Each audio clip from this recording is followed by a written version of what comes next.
NBC Sports Network welcomes you to the following presentation of the IZOD IndyCar Series.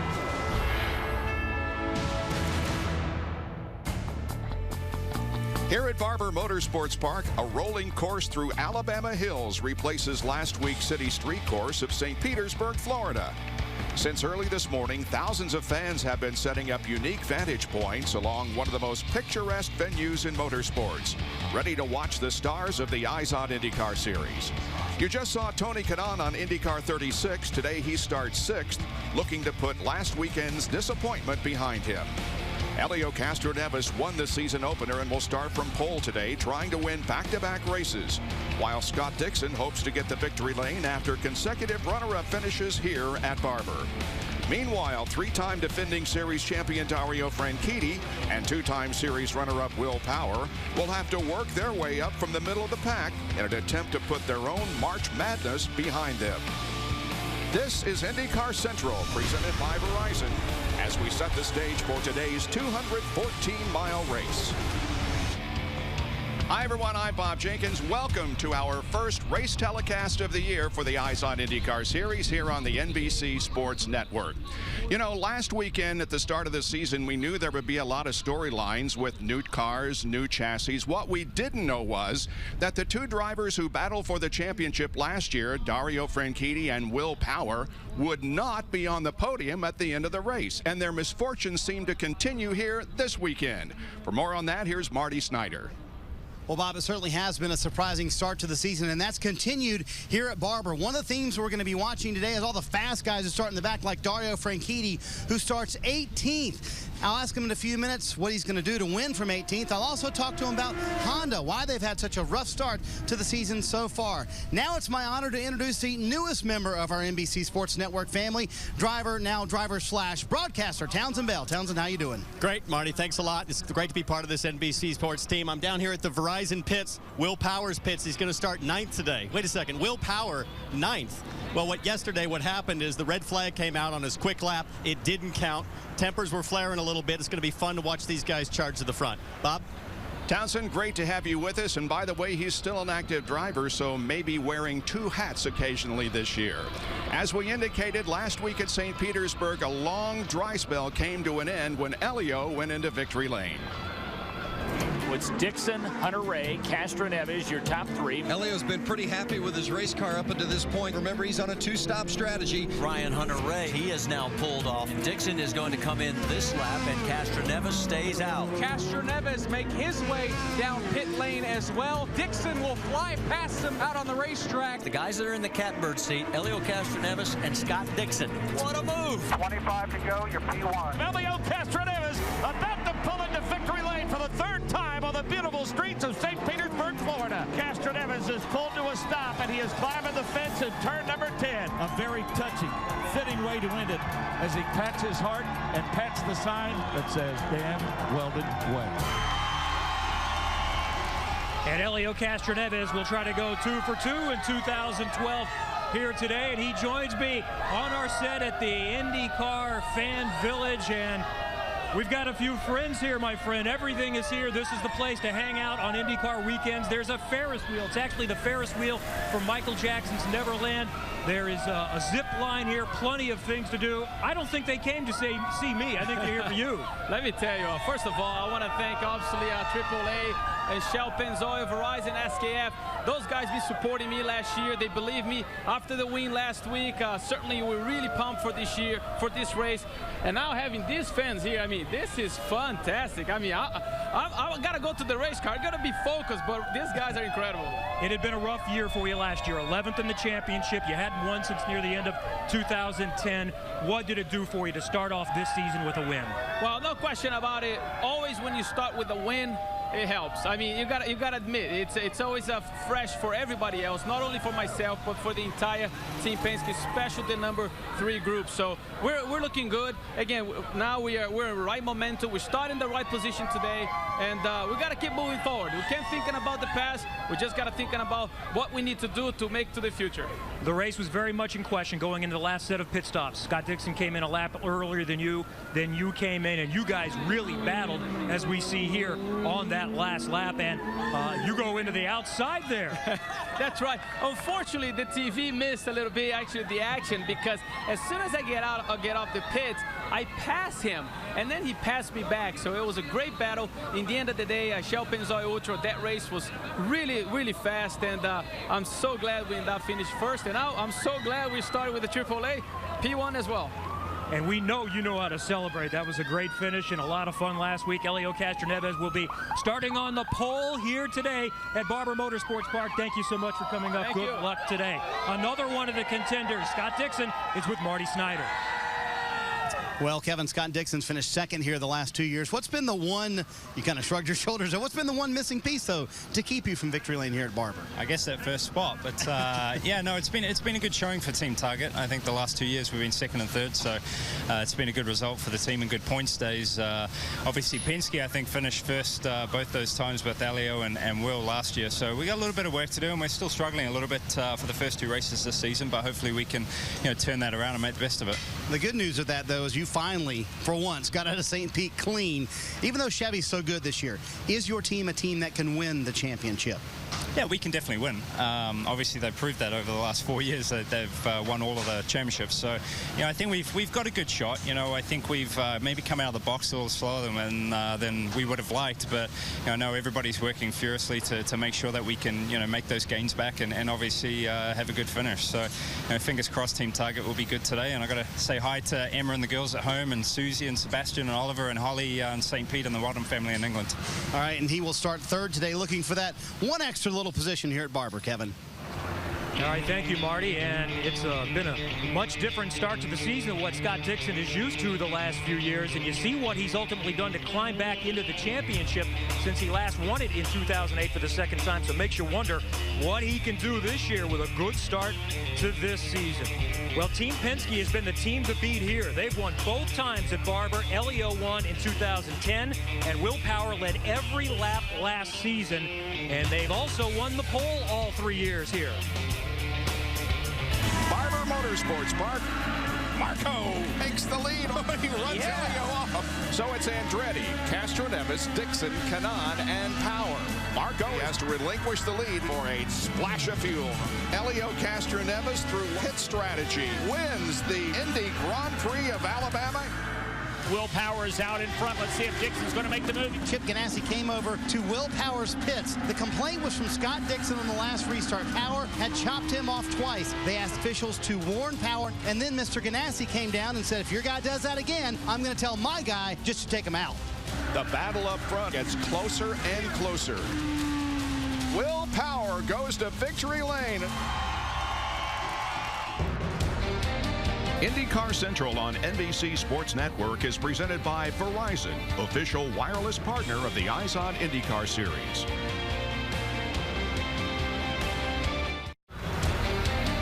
Beautiful area shot of this scenic motorsports park. Barber Motorsports Park just outside of Birmingham, Alabama for round number 2 of the 2012 IZOD IndyCar Series Championship. Here's a look at the points after race number 1.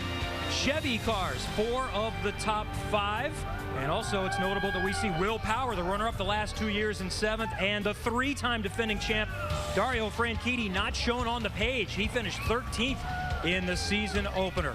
And Will Power is going to have to start further back than what he's accustomed. His worst start for a non-oval since joining Team Penske.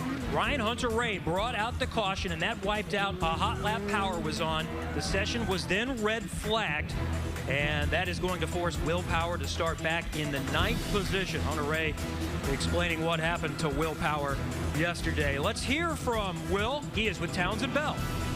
Thanks, Kevin. So unbelievable. Mr. Speed here starting 9th today. Will, yesterday, tough situation, a lot of controversy on the red flag coming out. You jumped out of the car. You were pretty hot. How mad are you now? I'm focusing on the race, man. I haven't even given it a thought. I mean, yeah, it was a little bit disappointing considering the pace that we had. But, this is the new rules. I wasn't aware of that before. And, in the past, we probably would have got another lap. So that's racing, but move on. Now, watching St. Pete, the front wing on this car looks really tough. Any chance it's going to be a little bumper for you today? Well, you can't. If you touch someone, you'll damage your front wing and you'll end up having to pit, or you just have a bad day. Whoa, there's some lightning. But, yeah, you know, it's just got to be clean for us. we got to be smart and get some points. Well, guys, I can see a little bit of fire in Will's eyes. It's going to be fun to watch. Marty, what's going on with you? There's fire above our heads. Exactly what's going on, Townsend, and more. So continuing the theme, you start 18th today, Dario Franchitti. How do you win from 18? Oh, I'm using this artillery, and I'm going to take everybody else out, right? Yeah, I guess that's about it right now. We got a difficult day ahead of us today with a Clorox car. Dug ourselves in a hole yesterday, just searching for something makes me comfortable in this car that I can drive it quickly. We went a little too far yesterday in qualifying and missed it. Found ourselves 18th, so Scott's found something he's happy with, but he drives the car a lot differently than me, so the Target boys are working really, really hard, and we'll just see what we can do from 18th today. It has been such a rough start to the season, so what is step one to get this whole thing fixed for you guys? We're just figuring, first of all, try and get a balance with a car that works. That's what we need to be doing in practice and certainly in qualifying. In the race today, just do what we know how to do, just go every lap like it's a qualifying lap. The guys do good calls and strategy, good pit stops, see what we get. I'm assuming it was a happy household evening last night. Kentucky won. You going to New Orleans tomorrow or what? I'm not going, actually. I've got enough going on right now trying to get this Target car quick, but yeah, the wife was very, very happy last night. That was a great performance. She's heading off to tomorrow morning, I guess, to go down there and watch the Final Four, but yeah, if only we could be as successful as them right now, I'd be pretty happy. All right, he's going to support his wife as Kentucky advances, Kevin. All right, thank you, Marty. And there's a look at the Clorox car that Dario will be in this weekend. As you mentioned, he has to work his way back from 18th position. Well, this year's new car provided several new safety features for drivers, but for one driver, it presented a bit of a challenge in the floor of the cockpit. And that's the subject of this week's Professor B with Jan Bikas. In any other sport, if someone had won 3 consecutive championships using a different technique, of course, you'd expect everyone to migrate to that style. The exact opposite has happened in IndyCar racing. Dario Franchitti is the only driver left using the right foot braking technique. And here's why. For me, it would be the equivalent of asking a golfer who plays left-handed to play right-handed. It's the way I brace myself in the car with a dead pedal. It's the feeling I have with that right foot, that last bit, whether it's going on the brake pedal, feeling the limit, or coming off the brake pedal as you enter the corner, managing that speed and the attitude of the car and all those things. This whole right foot's been pretty good so far, so we'll stick with it a few years longer. The 2012 chassis has a hand clutch on the steering wheel, so if you look in Scott Dixon's footwell, you'll see it's a traditional European pedal setup. Left foot on the brake, right foot on the throttle. Now for Dario Franchitti, this system doesn't work because look at the pedal pads from Scott Dixon's car. There are shrouds on the side that prevent you from rolling from one to the other. So Dallara made special pedals that incline them over to the right. And if you look inside Dario Franchitti's footwell, you'll see they made custom foot pads so he can slide from one to the other. But the most important feature is he has a footrest to the left to hold him in the car with the left foot he's not using. But Dario Franchitti didn't have access to those pedals for the first 4 tests of the year, and he found that transition very difficult. Thank you, Jan. It should be interesting today with a lot of different storylines. Franchitti starting in the back, Ryan Briscoe, Will Power in the middle. And what about blocking and defending? We'll get into that debate coming up next. Fans continue to file in as we get set for IndyCar racing here on the road course at Barber Motorsports Park. Not only is the NBC Sports Network the home for IndyCar, but also the NHL. And tonight at 6:30, the Bruins and Rangers collide with playoff positioning on the line. It's an original 6 showdown between the Bruins and Rangers tonight at 6:30 Eastern on the NBC Sports Network. Well, the vision of George Barber, Barber Motorsports Park, is not your standard motorsports venue. Aside from one of the world's top collections of vintage motorcycles and cars, the grounds at Barber are almost Augusta-like in appearance. As you travel through the grounds, you'll come across several large and unique sculptures. And this year, there's a new one, Lady in the Lake, sitting just outside the fan village here. Although Mr. Barber says the lady is just visiting. And Graham Rahal has promised that if he wins, he'll celebrate by swimming out to the lady and giving her a kiss on the cheek. There's James Hinchcliffe, who has a good chance of winning today. He's going to start in his best position of 2nd in an IndyCar race. Well, the course is certainly scenic throughout with many great vantage points for spectators. It's a fast 17 rolling turns, but originally designed as a motorcycle course, and it is difficult to pass. But that does not mean drivers won't try, and the driver in front will certainly try to prevent being passed. Blocking will be penalized, but defending is once again allowed. Drivers have mixed opinions on the elimination of the rule that left the inside lane open to promote passing. Blocking. Blocking rule is always going to be talked about. You got to have competition, you got to have passing, you got to have excitement. I don't believe in just letting somebody win the race. Defending, in my opinion, creates better passing. I want somebody to block me going into one, right? Because now I'm going to get them into three.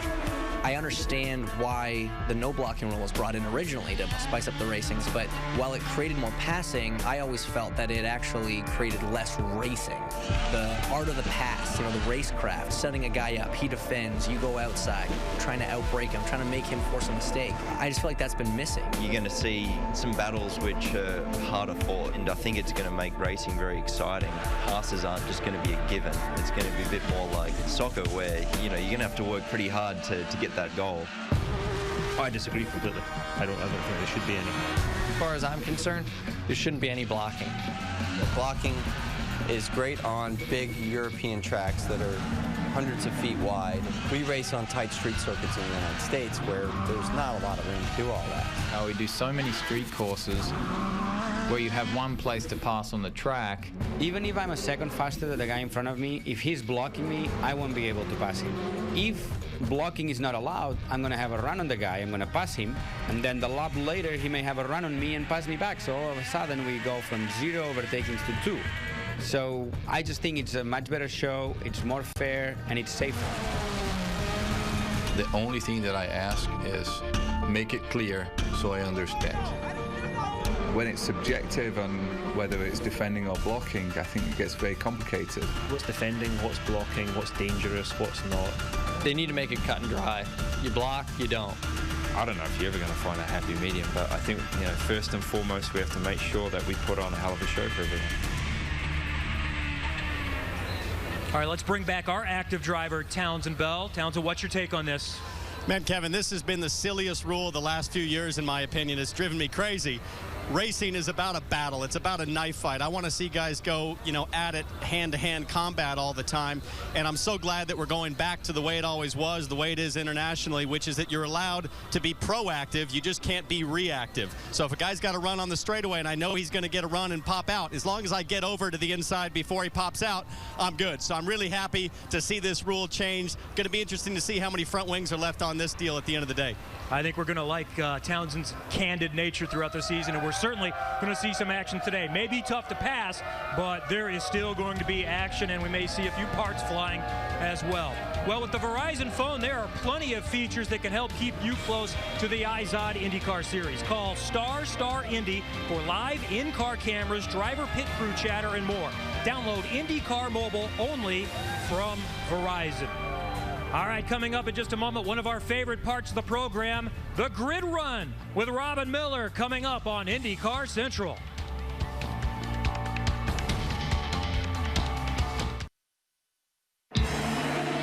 Castroneves is pulled to a stop, and he is climbing the fence in turn number 10. A very touching, fitting way to end it.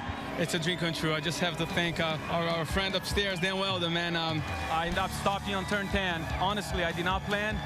It was just the way it happens, and when I looked at the sign, it was Dan Weldon there. So for me, and for all of us, for all the drivers and the fans, well, we got to remember him as he lived, and obviously we got to continue to pray for his family.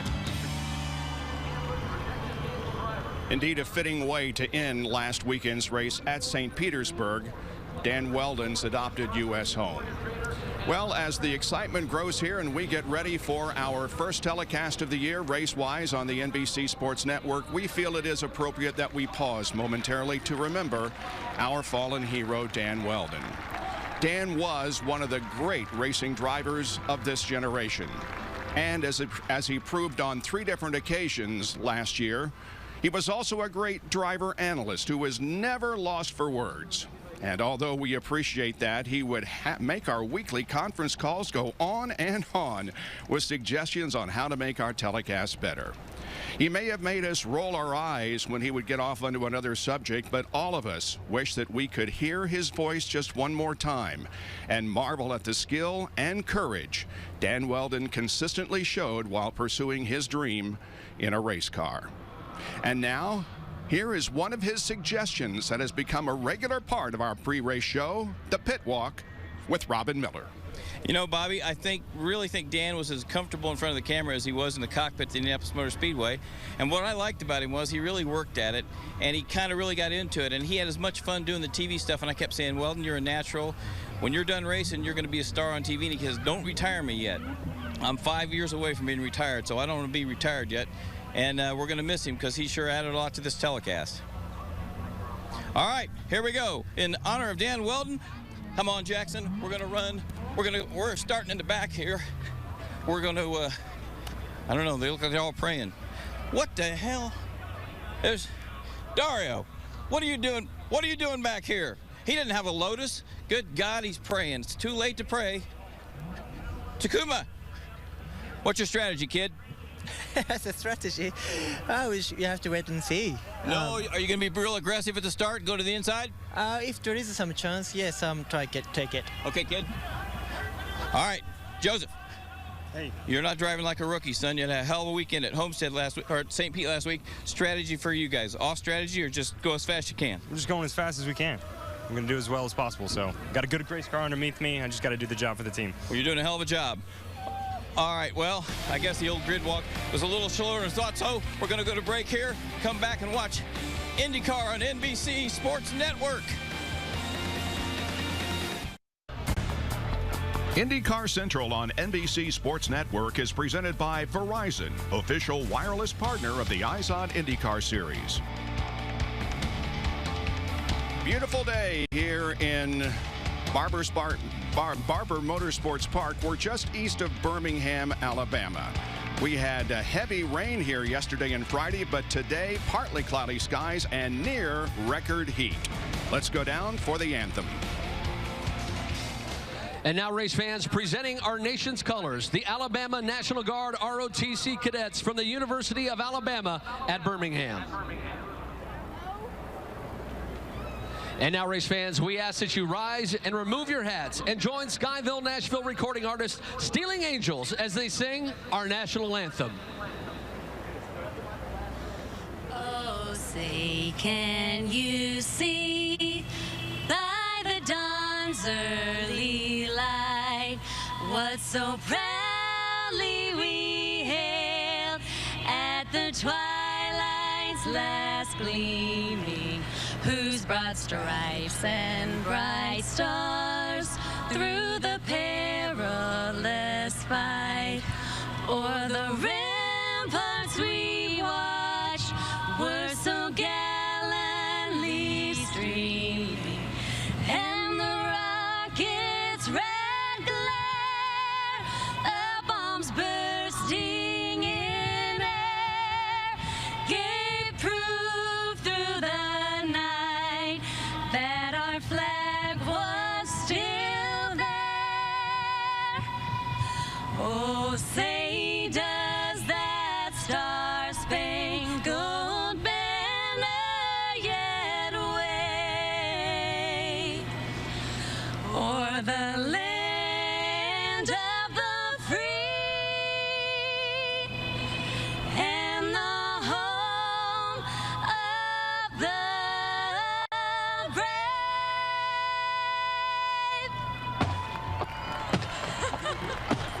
Now that should be enough to get chills up your spine as we get set here for the start of today's race. Command coming up in just a few moments. I'm Bob Jenkins with Jan Beekes and Wally Dollenbach, my booth mates. Well, last week, sort of a tight street course in St. Petersburg. A lot more room to race here. So what kind of a race do you expect today, Wally? I think it's going to be a pretty good race for a couple of reasons. One is it is tough to pass here. You've got to take a lot more risks. We saw that last year in the IndyCar race between Ryan Hunter-Ray and Ryan Briscoe. They had a little argument over real estate one guy wound up in the sand trap and was not very happy.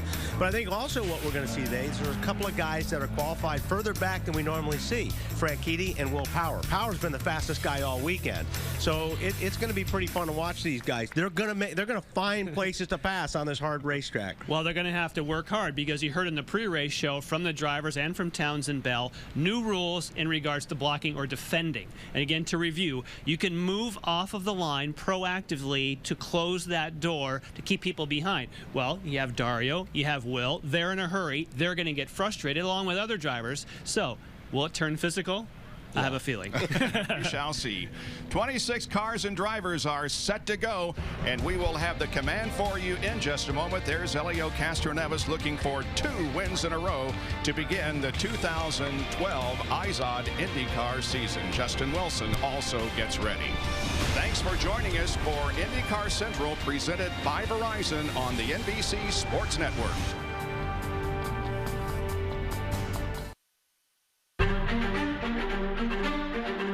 St. Petersburg, Florida saw the dawn of the 2012 IZOD IndyCar Series break first light.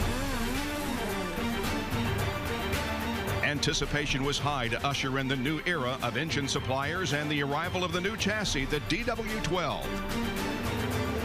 When the green flag fell, last year's rivals Will Power and Dario Franchitti struggled. Obviously, track position not playing into the favor of our 4-time champ Dario Franchitti and our pole sitter Will Power. But at the end, the checkered flag fell over a former winner, Helio Castroneves, who dominated the field and paid tribute to the memory of Dan Weldon. Very fitting tribute to his friend Dan Weldon. The new era continues today at Barber Motorsports Park for round 2 of the IZOD IndyCar Series.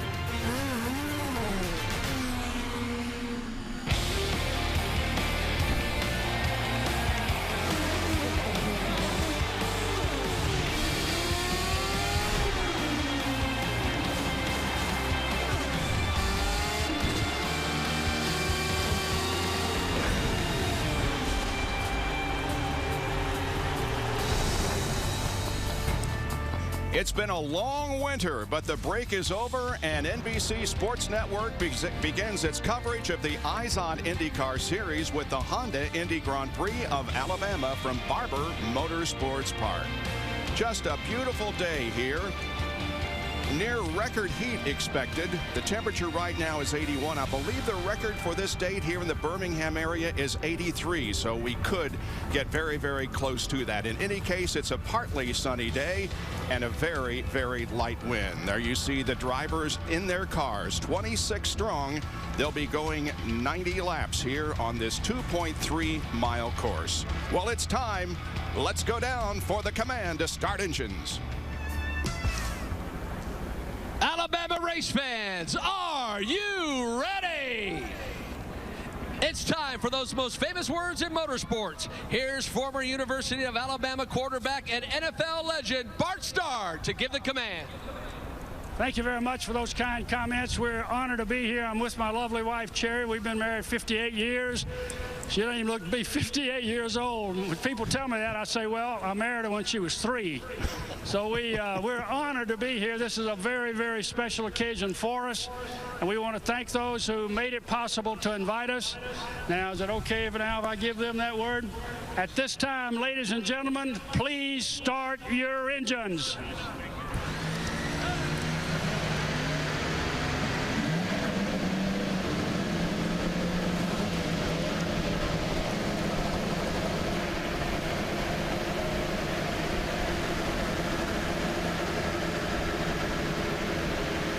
Engines begin to fire to life here. Drivers now with one thing on their mind, and that is getting out there and racing as hard as they can. Bart Starr, the Grand Marshal of the event here this afternoon, the winning quarterback for Super Bowls 1 and 2, of course, with the Green Bay Packers, and a native of this area. J.R. Hildebrand gets set to go. He has his best start in the IZOD IndyCar Series on a road course. Done a great job yesterday in qualifying, and there is Helio Castroneves. Here's some trivia. The last time a 6-cylinder won an IndyCar race, 1946. Helio won last weekend, St. Petersburg. 1946, George Robeson, the Indy 500. Also, the same year, Bob Jenkins graduated from high school. Now, so there's some trivia for everyone. We do want to wish everybody a happy April Fool's Day, but I do want a commitment from you right now that there will be no pranks during the course of this talk. I cannot do that. He will not commit to that. Okay, well, Honda's fastest seat in sports sweepstakes was very popular last year, and you can enter by logging on to shophonda.com.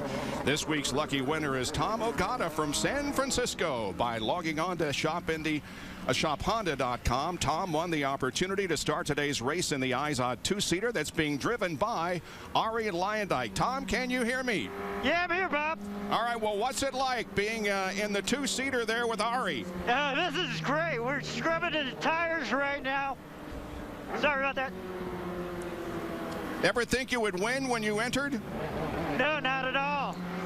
Well, you're from the San Francisco area. I imagine that you'll be with us as a spectator, hopefully for the Sonoma race this year, huh? I will be there. Okay, Tom, have a good ride. Thanks, Bob. What a thrill that must be to get to ride with Ari Lyondike just before the start of today's race. Okay, it is a 2.3-mile track nestled in the hills of this area east of Birmingham. Jan, take a look at the racetrack for us. And Bob, of course, it looks fantastic from the outside, but the layout also has just this great flowing nature to it. High-speed turn number 1, then a second gear 2 and 3. Highlighted in red, turn number 5. If there's going to be passes today, aggressive passes, just keep turn 5 in mind. High speeds and high G's around the back of the racetrack, and big elevation change here, up over the top, and then 4 G's to the right. This is a place that really takes it out of the drivers. That's a lap around this Barber Motorsports Park. Here is the starting lineup for today's race. On the pole, Elio Castroneves. On the outside of row number 1, his best start in his IZOD IndyCar career, James Hinchcliffe. In the second row, it's Scott Dixon on the inside and Mike Conway driving for A.J. Foyt this year. J.R. Hildebrand and Tony Kanaan have the 5th and 6th starting positions. Back in row 4, it's E.J. Viso and Graham Rahal. Back in the 9th starting position, that's where you will find Will Power along with Simon Pagenaud. Ryan Hunter-Reay and Ryan Briscoe are in the next row. Row 7, Marco Andretti and Rubens Barrichello. Joseph Newgarden and Takuma Sato are in the 8th row, and in the 9th row, guys, Sebastian Bourdais and Dario Franchitti. Dario certainly having to make a run. You heard in the pre-race show, they are really searching for a setup. A lot of championships on the road. Sebastian won 4 championships in Champ Car. All right, the rest of the lineup, Wilson and Jakes, Simona de Silvestro, and Charlie Kimball will start 21st and 22nd. Tagliani and Carpenter. And then we have Catherine Legg and Oriol Servia completing the 26-car starting field for today's race. And Bob, you'll remember that last year and the previous year it came down to pit strategy, and the key was, could you do it in 2 stops? This year, the way the pit windows work out, no. It's because they have smaller fuel cells. They don't make the same kind of mileage. So look at that, 1, 2, 3. You could stop as early as lap 9 if you're on this strategy. Beginning to take its form as we go to Marty Snyder. Tim Cindric hoping to lead Will Power to the victory. How do you win from 9th, Tim? Well, you need things to go your way for sure. They didn't go our way yesterday, but starting here on blacks, hopefully we can get through the start here clean, and after that, just try and see where the yellows fall. As Tim mentioned, Will Power will be the first car today to start on the black tires, the regular compound. Behind him, Ryan Hunter-Reay will also do the same. Everybody else around them starting on the reds. Have some onboard cameras that will complement our coverage here today. Johnny Rutherford, as usual, behind the wheel of the Honda Pace car as we see the field begin to take form and get ready for the start of today's race. Again, 90 laps. And the start and the restarts this year are in the hands of the official starter up on the stand. That is Tom Hansing for today's race. He will look them over and decide whether or not they're in good formation. They look good as they come off turn number 17. And the green flag is out. The first race for the NBC Sports Network from Barber Motorsports Park underway. Very nice start. That's how you do it. Yeah. Simon Pagenaud to the inside of Will Power. They head down now to this hairpin, and this is where we're going to see a lot of the passing. Look at this, 3 wide. Power up the inside, and he's on the black tires. You'll notice, you'll see the sidewalls. Pagenaud on the red. Wow. And Alex Tagliani is in trouble. Tag's car has come to a halt. Wally, what a move in turn 5. Well, huh? You knew it was coming. I mean, Power's got to make something happen, but I'm a little bit shocked too, John, because he's on the primaries. I mean, yes. I thought he would wait until, everybody, switched out on their tires. Yeah. To review, the black sidewall or the primary doesn't have the same level of grip as the red. So if you chose to start the race on the black sidewalls, you pretty much would be thinking you're just hoping you stay in one spot, but he's moving forward on. Although you're still the sticker primaries are still pretty good. You know, if you're going to do that, make your moves on the first couple laps when these things are clean. Here's a replay of the passing that went on in turn 5. And he got a lot of cooperation from Viso on that. Viso did a good job keeping that car in the center. Viso in the middle, Sitco colors. Right. And looks like Ryan Hunter-Reay may have almost got a spot there. I'm not sure if he got past Ryan Briscoe or not there. Here's the onboard from Pagenaud. That's Will Power to the left. So Power's already on the left, and then Viso could stay left if he wanted to, but he chose the middle of the racetrack. So what's he going to do? He's got people coming around both sides. You can only make one move. Yeah, and wow, what a nice move by Pagenaud. Yeah. Under full course caution for the stop car of Alex Tagliani, and so we are under caution, the reduced pace, as we are at Barber Motorsports Park in Alabama. The Honda Indy Grand Prix of Alabama on NBC Sports Network is brought to you by Honda, an official vehicle of the IZOD IndyCar Series, and by IZOD. Go to IZOD.com to see the latest in IZOD color and performance.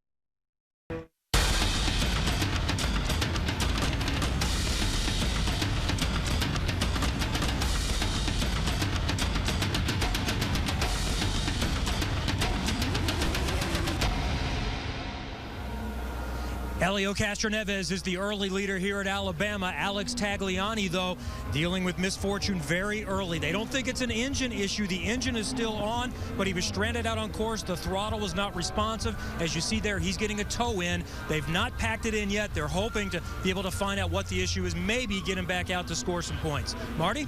And Kevin, Will Power started on this primary black tire, started 9th. He's still in the 9th position, but you saw him fighting there with Simon Pagenaud, his former teammate back in the kart days. And those two had a little incident last week when Simon Pagenaud got into Will Power. Will told me yesterday, I'm not going to give him many breaks today. It didn't look like he cut him many breaks there, did it, guys? As they split EJ Viso very early in the race. And I tell you what, you can hear these strategists already talking on the radio. Wally and Jan, they're counting these caution laps. They need 15 to suddenly turn this into a 2-stop race. So all of a sudden, the 2-stop race may be alive, guys. Hey, guys, it's Townsend down here. You know, the Lotus teams have been struggling a lot with the electronic management of the system.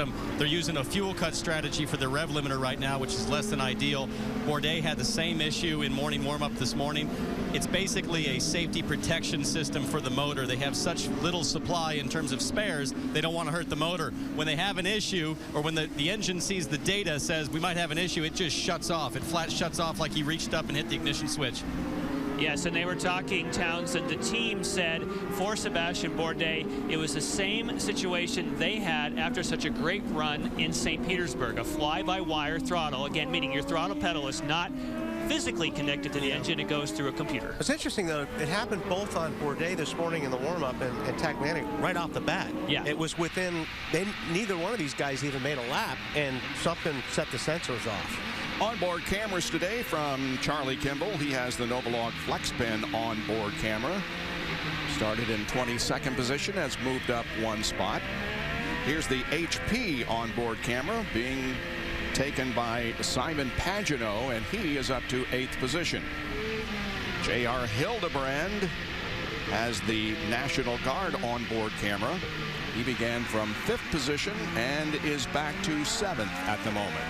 Here is James Hinchcliffe with the Verizon onboard camera. James, as we indicated, had a great qualifying effort yesterday, starting in 2nd position. And here's the guy who is right ahead of James Hinchcliffe. The pole sitter and the current leader of the race, Helio Castroneves. Now, you may have seen Pagenaud go to the steering wheel and make adjustments. Back this year with engine competition, you have fuel trim. So they make adjustments on the steering wheel to lean it out under caution, and you can see they're all making changes, and that ran some of the Chevy people into trouble because of revs and charging. That was what led to some of those battery issues at the first race. It's 2 abreast restarts, and here they are lined up nicely once again. Closely, as a matter of fact, as Pagenaud and J.R. Hildebrand are wheel to wheel, and here they are off of turn number 17, and the green flag waves once again for the first restart of the day. Whoa! Look out! That was close. Scott Dixon. Wow. And that Conway had to go to the dirt, but looks like he's held on to his position there, but wow. E.J. Viso lost a couple of spots. There was some rubbing there. Here comes Pagenaud up the inside again.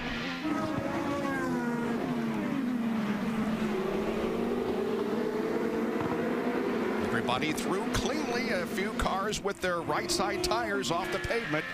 This is Pagenaud. He had a great race last weekend at St. Petersburg, was penalized starting positions for changing an engine, but he performed very well during the race, and he is here today. That's Mike Conway in the ABC Supply Company special up ahead of him. Pagenaud is currently 8th.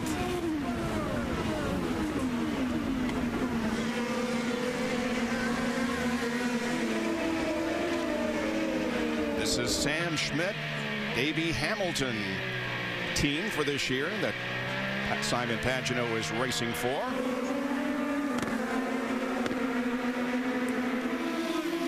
Up ahead of Mike Conway is J.R. Hildebrand, 6th, 7th, and 8th here.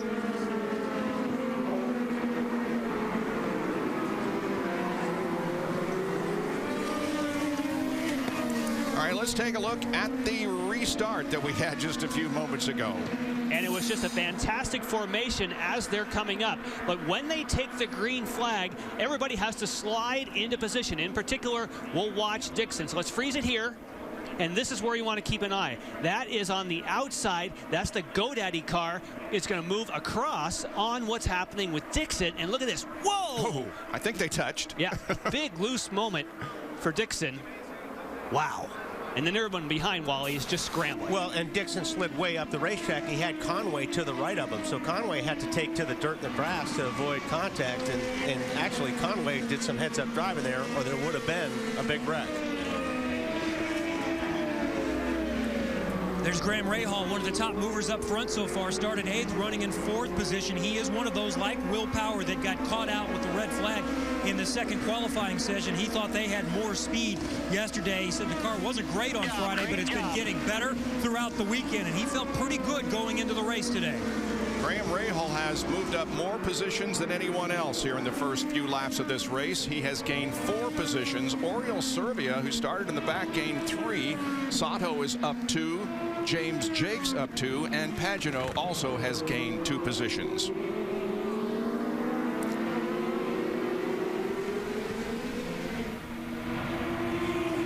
That's Tony Kanaan running right behind Graham Rahal in the 2-color green car, and then J.R. Hildebrand behind Tony Kanaan. Guys, so J.R. Hildebrand this morning, I went into the medical center myself to get a driver's license. Hopefully I'm going to do the Indy 500 today. And there was J.R. Hildebrand standing there with a pinched nerve in his neck. The nurse had a syringe about 4 inches long, and I tried not to look. So he's got some kind of issue with his neck. I think it has to do with the fact that this is the first really high G-force track.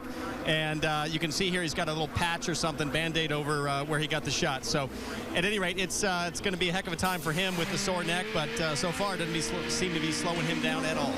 Saw just a great onboard camera shot. The camera is actually in the mirror of the car looking over toward the driver. Fantastic qualifying for J.R. Hildebrand. I spent a bunch of time with the team that night, and they are so pro J.R. I mean, every team is behind their driver, but they really, really believe in this kid, and they do anything they can. They're so proud of what he could do in qualifying. Hildebrand riding right behind Tony Kanaan. Again, they are 6th and 7th. While we watch this and Helio Castro continues to lead the race, he has only led a total of 34 laps all last season. He has now led a total of 35 in the first 2 races this year. That's a turn of events, huh? That's a turnaround, I would say.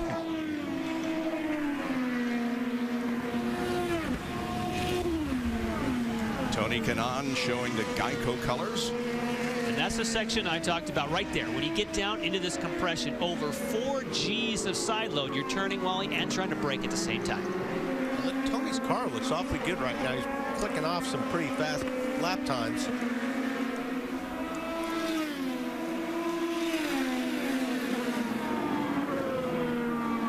Long procession of cars behind him. Here's another group as Dario Franchitti hasn't made up a whole lot of ground. He has not. He's moved up 1 spot. Wow. 4-time champs kind of hanging out together there. But those guys, you know, they really struggled all weekend on the balance. I kind of expected Power to really make some big moves here.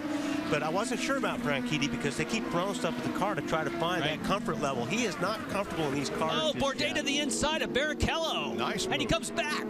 Nice. That's the over-under. And Marco Andretti, if you watch the pre-race show, he was saying that's what we want. We don't want passes that are given to you. You want to earn them. Now we got a right-hander coming up. Yeah, that's got to be Bourdais. That's a tough place to stay on the outside in that corner. Rubens Barrichello driving the car with 2 tones of blue and is, of course, a veteran of 19 years on the Formula One circuit. BMC on the side pods of that car. And Helio is trying to find a way around him. That's 16th and 17th. Will Power is running in 9th. The leader of the race is Helio Castroneves. And he has led the first 10 laps of this 90-lap event, the Honda Indy Grand Prix of Alabama.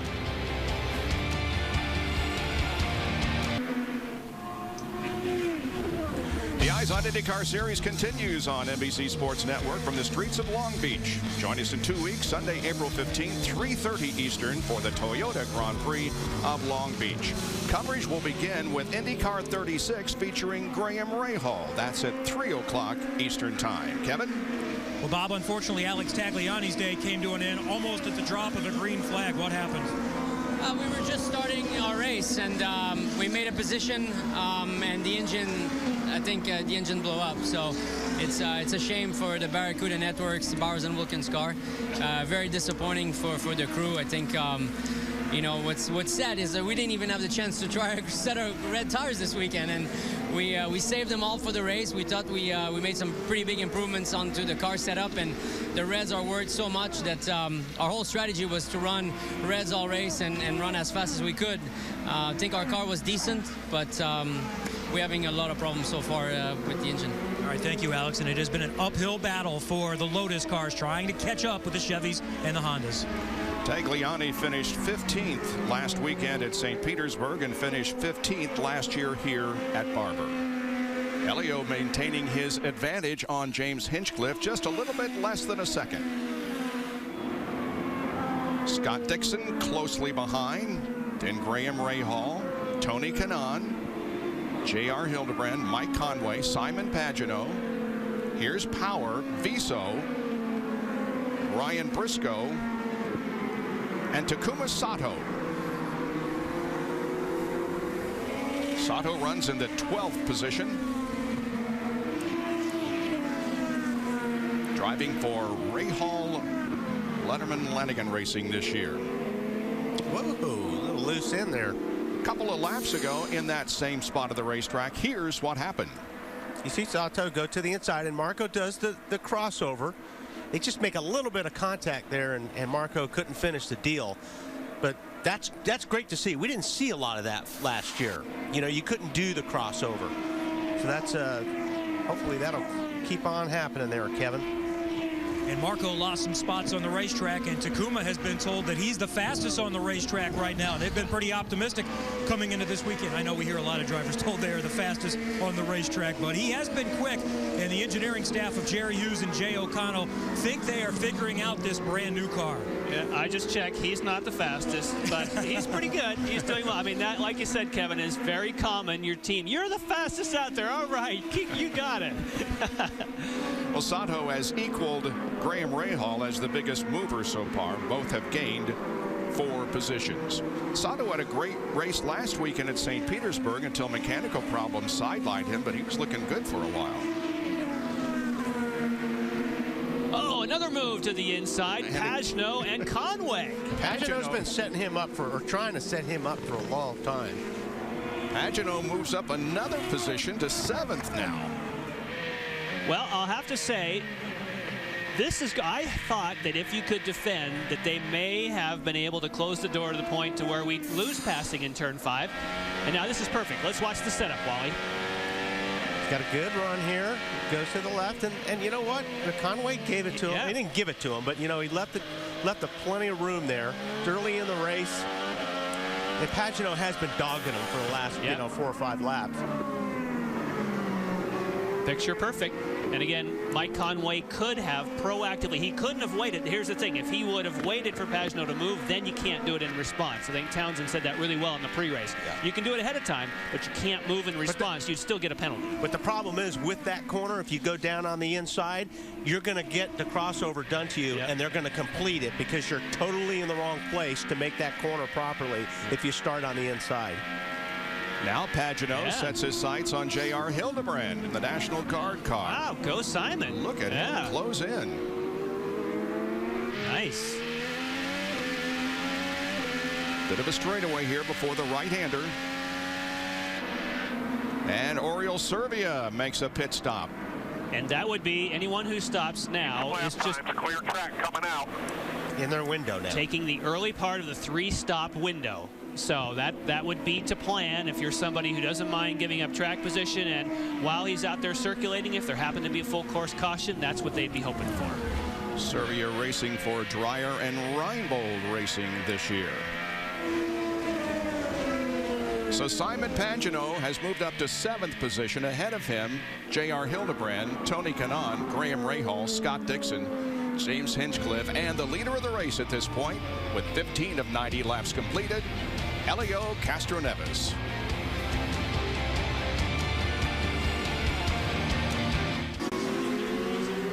Hey, while you guys were away, Marco Andretti, Justin Wilson made quick pit stops, so they're early stoppers. But I'm in Dario Franchitti's pit, and I think everybody says, how can a guy that's won this championship 4 times and be so dominant, well, he's coming to the pits right now, but how can this guy be so dominant and be so lost right here?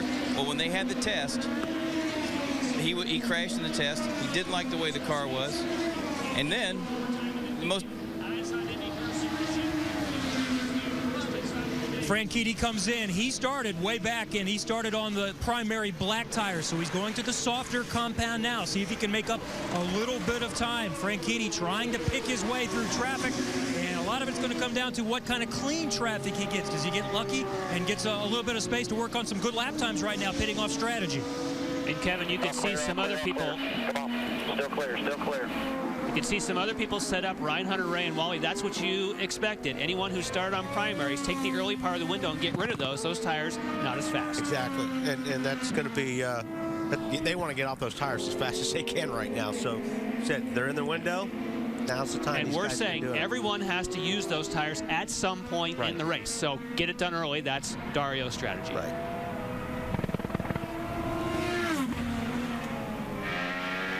Dario with some catching up to do, and here is Simon Pagano once again, still running in 7th position, just behind J.R. Hildebrand.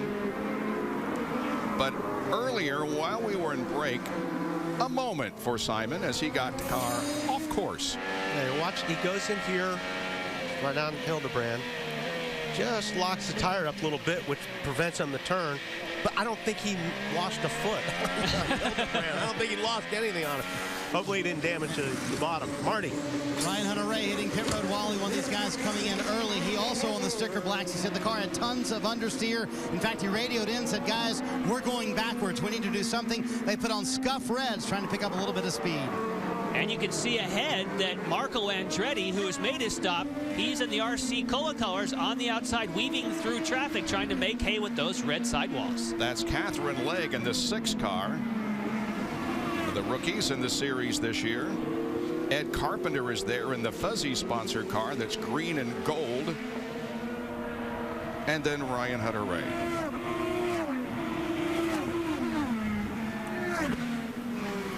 Carpenter running 19th, leg 18th.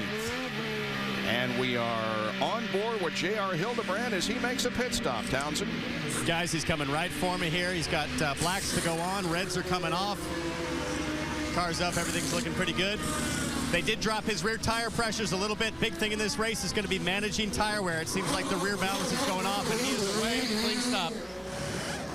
Ryan Briscoe started on sticker reds. He'll put on scuffed black tires this time. He had a vibration in his brake pedal, and a lot of understeer, he said, and a little bit of trouble leaving the pit. That's going to be a close race off pit road, guys. Hildebrand's going to get there first.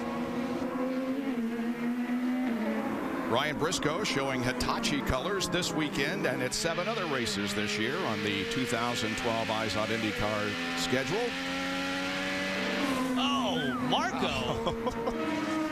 This time it's Takuma Sato with whom he battles. Which he had a little bit of problem down here in this corner the last time. They touched right here last time, and nice job. Sato gives him a little more room, but it's not over. Well, maybe not enough, because Sato's got the line going into this corner. Yep. Ooh, dropped off. Nice. I think Sato decided, you know, I think I should breathe it here. This could get ugly. He's going to get past eventually. Down to Kevin as Conway makes his stop. Here he comes in. It's only 50 miles an hour this week. It's a very narrow pit road. He has to go around. Tires in front of him with EJ Viso coming in right behind him. Mike Conway started in the 4th position. He fell back to 8th. He's worked his way back up a spot. EJ Viso started up front, and he has in the 7th position. He's dropped back to 10th. Pretty good stops for both. They go out the same way they came in, with Conway in front. Probably a good thing these pit stops are under the green, because that pit lane is one of the most narrow I've ever seen. If all these guys came in at once under a caution, it could be there could be a lot of trouble down there. It is worth saying that in the future, we don't know when, but Bo Barfield, the new race director, is considering not closing the pits under caution for that very reason, so that not everyone's pitting as a group, and you can see how much safer it is the way it is under green. And now Andretti and Viso are battling. No! He's getting a lot of use out of that right front wing. I like it. I like it a lot. Again, Viso's going to have the advantage, though, here going into the right-hander. Viso's not going to give it to him. No way. No way. Well, I like you can lean on each other with these new cars, though. Good, but be smart about it. We got a lot of racing to go. Good thinking. Oh, not there, not there. This is for 15th position, by the way, as Will Power comes in for a stop. Marty. Right side of your screen, Bob. That's some exciting racing on the left side, though. Will Power, though, will put on sticker red tires. They'll be on reds for the rest of the day for Will Power. They use their blacks. They're done with that. He said the car just went away. Those tires went away so much at the end of that run. Had way too much understeer. They're hoping the reds can fix that. Tell you, man, Marco's using that nose and that front wing. He is. Look at turn 1. Nice. Wow. You don't see people try moves in turn 1, but that's what happens when you have this sequence. Some people on the red side walls, Ryan Hunter-Reay, Takuma Sato on the black, and you just heard those blacks go off quickly. Here's Ryan Hunter-Reay again. Comes. Yeah, you're kind of a sitting duck right now if you're fighting these guys when they're on the reds. Dario Franchini's lurking behind. He may try to get Sato. Now he comes. Now Franchitti will take a look to the outside, which becomes the inside as they go to this right-hander.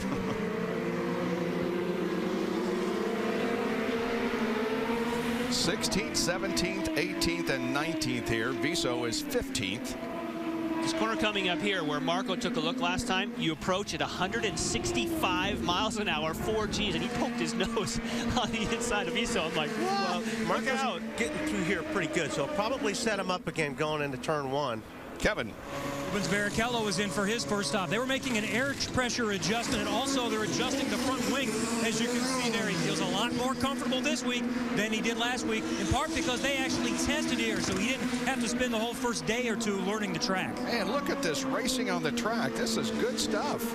Ryan Hunter-Reay now up to his teammate. And Viso's doing a good job right now. I mean, I'll guarantee you Marco's not real happy with him, but Viso's doing a good job with what he's got. He's doing what he's allowed to. Oh, but he left. I'm surprised. He didn't defend. Marco's going to get him easily now. And maybe Ryan Hunter-Reay? No, don't think he's got enough run on him there. Yeah. I know what like you're you saying. said, but he knew he was going to get. You know what? You're either going to get it going into the corner or coming out. And you're going to, if you fight to the death, even EJ Biso knows that at the end of the day, you end up in the barriers. Sebastian Bourdais moves up to 7th position thanks to pit stops, but he's in now, Townsend. Guys, Bourdais in. Everything's looking good. The reds come off. The blacks are going on. Let's see how this Lotus launches here. It's been a big problem, and he's off and away with no issues. Good run for Sebastian. Now, that car, to me, that gets the vote as the nicest looking car out here. I love the way Sebastian Bourdais' car looks. Hunter Ray got by Biso. Now Biso's starting to back up a little bit. Yeah, he's going to be looking for those reds, I believe. Sato's breathing down his neck now, and Franchitti is right behind Sato. Oh, here's Elio. Here's a guy who's leading. It's a 1.8-second lead for Elio over James Hinchcliffe. Scott Dixon is 2.7 seconds behind. On board with Hinchcliffe.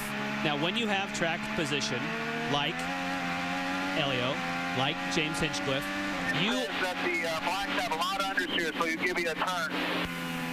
All right, so what he's asking for is that when he makes the pit stop and you put the blacks on, I want more front wing. So they're trying to change that balance. Kevin? Comes Tony Kanaan, and he's been a little bit loose in the early going, so let's see what kind of changes they make. They're going to the harder primary compound for Tony Kanaan. They're taking off the reds that they started the race. Kanaan started in 6th position. He's worked up a spot to 5th, and he is away. Marty? And Kevin, for the leaders for Elio Castroneves and James Hinchcliffe, Hinchcliffe noted about 15 laps ago that Elio had started backing off a lot earlier, so they may wait a while here before they come in. Maybe lap 27. That was kind of the max as far as everyone thought they could go. Maybe lap 27 before we see these guys come to pit road. They've been in fuel-saving mode for quite a while. Did Kevin say they made an adjustment on Kanaan's car? I think it may. Yes, he did, but it could have been an air pressure. I'm just surprised if the car was loose and you're putting blacks on, it's automatically going to tighten up the car. Why you would make an adjustment? And Elio is on pit lane, Marty.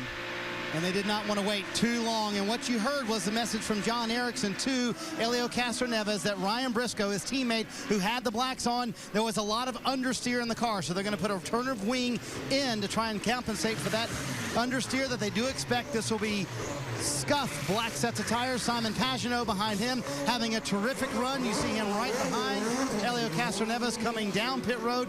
In fact, at one point, Simon Pagenaud told his guys like a play-by-play, hey, I just passed Conway. They said, yeah, we saw it on TV. He said the car is awesome, very good. And he said, I'm not even having to run it at 100%, but they too will go to black, sticker blacks, and they stall it on pit road. He has to get a push. That will cost him a ton of time. Well, it wasn't a full stall, thankfully. They didn't have to go to the starter motor. But, yes, valuable seconds lost. All those positions he worked for just streamed by. Yep. And part of it is, it's new electronics, and you have a hand clutch. In this particular case, he didn't have to pull out with other cars. That's the big challenge for everyone. When you have to really crank the wheel over, you've got your hand on the paddles, and it's tough to get out. Well, James Hinchcliffe led a lap, but now he comes in, and Scott Dixon is right behind him as they go to pit lane. Give you 4 tires and a turn front wing. Down to Marty. And Hinchcliffe coming down pit road. As we said, the leaders would be coming in about lap 26, stretching it as long as they can. They wanted to keep those reds on for as long as they could. As you see, sticker blacks going on for James Hinchcliffe, having trouble getting the left rear tire on. They also put a turn in. Hinch leaves pit road, but he'll lose that track position because they had trouble getting that left rear on to Dixon. Let's see where he cycles out with Elio Castroneves. And here comes Elio. Dixon's going to be in front of him. I don't know how good his tires are going to be, but... Nice, and that's always the advantage. If you can go one more lap faster, light on fuel, warm tires, you can grab that track position. Graham Rahal is the leader of the race because he hasn't made a pit stop. There is James Jakes on pit lane. James Jakes, yep. He's coming in, guys. Fuel's going in. Everything looks smooth. The red tires are on. He's got new reds. He's off and away. Everything looked good. Well, Dixon. Nice job. Boys did a good job in picked pit up lane position. And picked up, That's what she needs. Now, mind you, every lap that Graham Rahal does. He's in what they call the danger zone. He's leading now, and if there was a full course caution, and of course he's very good, you want to do a lap or two extra. Don't stay out too long. Let's see, because this is obviously another Ganassi team. Let's see if they can do the same kind of service they did for Dixon. And with this, Dixon now goes to the lead.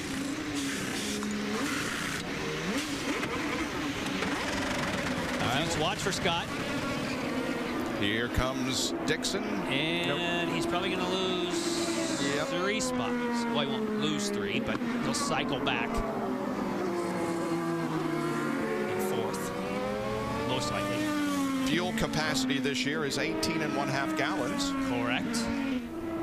But it takes, because they're new fuel cells, they still take about the same time to fill as the 22 gallons from last year.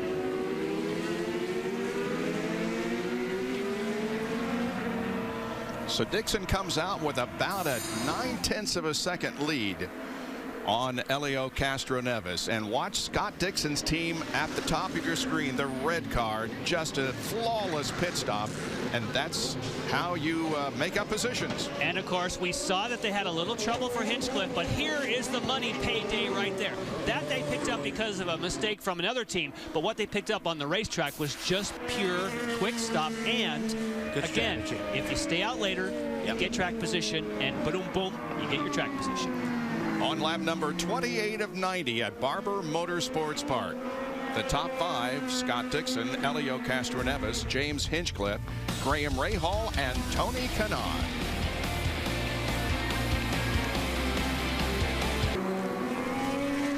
Welcome back to NBC Sports Network coverage of the Honda Indy Grand Prix of Alabama at Barber Motorsports Park. We're a third of the way through this first telecast of the year for us.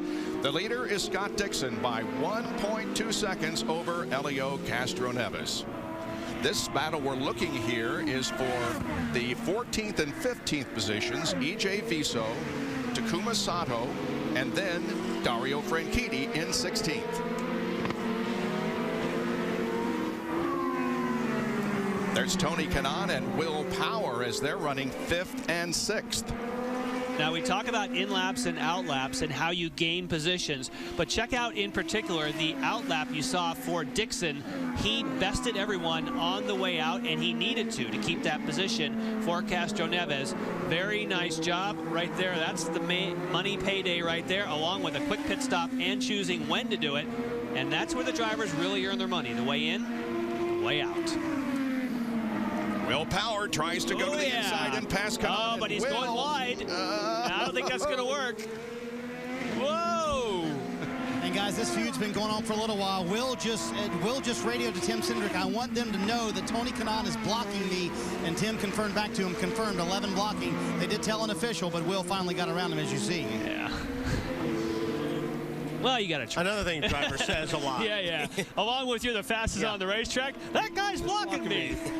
On purpose. Anyway, he got by. It's all good. And he's now in the top 5. There's our leader, Scott Dixon. All right, here's a Honda through the field, Marty. Kevin. Scott Dixon started in the 3rd position. He's worked his way up to 1st with a strong pit stop and quick lap times throughout the day. He was just told by Mike Hall, really concentrate this segment. The center part of the race is what's going to count. Marty? Helio Castroneves behind him has not said a word on the radio all day long, Kevin. He wanted to know how the blacks would affect the car. They told him how the blacks would affect the car. They did put that wing in, trying to make it a little bit better, but he's making it look easy. He's hung in there, obviously led for the first part of that first run. Way back there, somewhere there's James Hinchcliffe in that green GoDaddy car. He said, man, Ryan wasn't kidding, talking about his teammate Ryan Hunter-Reay. He said, I needed more than one turn of wing. These blacks have made the car completely understeer. You can see him trying to get it to the bottom of the track right there, Kevin. Graham Rahal led right before he came in. He was the last to stop, so we know he's getting good mileage so far. He started in 8th. Remember, he has promised if he wins, he's going to swim out in that lake and kiss the lady in the lake, the big sculpture out there off of the backstretch, Marty. A moment ago, we saw Will Power get around Tony Kanaan. Tim Cindric told him on the radio, he said, listen, we are all go now. Attack. Do not worry about saving fuel. And you can tell Will really hustling that car. Look how much gap he's already put between he and Tony Kanaan, Kevin. Tony Kanaan is working with his very familiar engineer, Eric Cowden, again this year. They started in Indy Lights together back in '96, spent most of their IndyCar career together before Cowden moved over to Team Penske back, and he said it was like riding an old bicycle from when you were a kid. Right behind him, we go back and we see the ABC AJ Foyt car, and that is from Mike Conway. Conway's had a good run. They've been dealing with a condition here recently, understeer, massive understeer, but he's still hanging in right now, Marty. Kevin, as you see, Simon Pagenaud in 8th place, right behind Mike Conway, having a terrific run today. He told me this week I'm going to test at Texas Motor Speedway. He's never been on an oval in his life. He's not sure what to expect. He said, I know it'll be fun. I just don't know how I really want to drive the car. He's done a lot of simulation, though, Townsend, getting ready for this test. Yeah, Marty, I'm with J.R. Hildebrand. We're tracking him here. Talk about soldiering on. This guy in the National Guard car took, a big hit of a syringe in the neck this morning. He's hanging in there. His car's a little bit loose. They've made the adjustment. Things are looking good okay right now. It's their best run to date. Marty?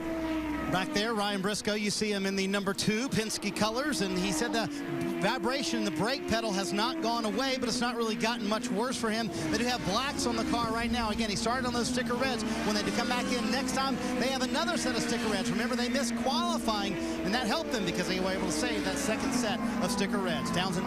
Next up, we're looking at Sebastian Bourdais running 11th. Guys, he had a great run going at St. Pete until that motor shut off on him. I can tell Jay Penske's just biting every nail he's got, hoping this thing hangs on and they can get a top 10 finish today. Kevin, go. Marco Andretti has moved up a position. He's actually lost some positions from his best. He's been tangling out on the racetrack with some excellent action throughout the day. He says they went a little bit too conservative. Michael Andretti said the same thing, but they felt like they were going to have a pretty good race car, Marty.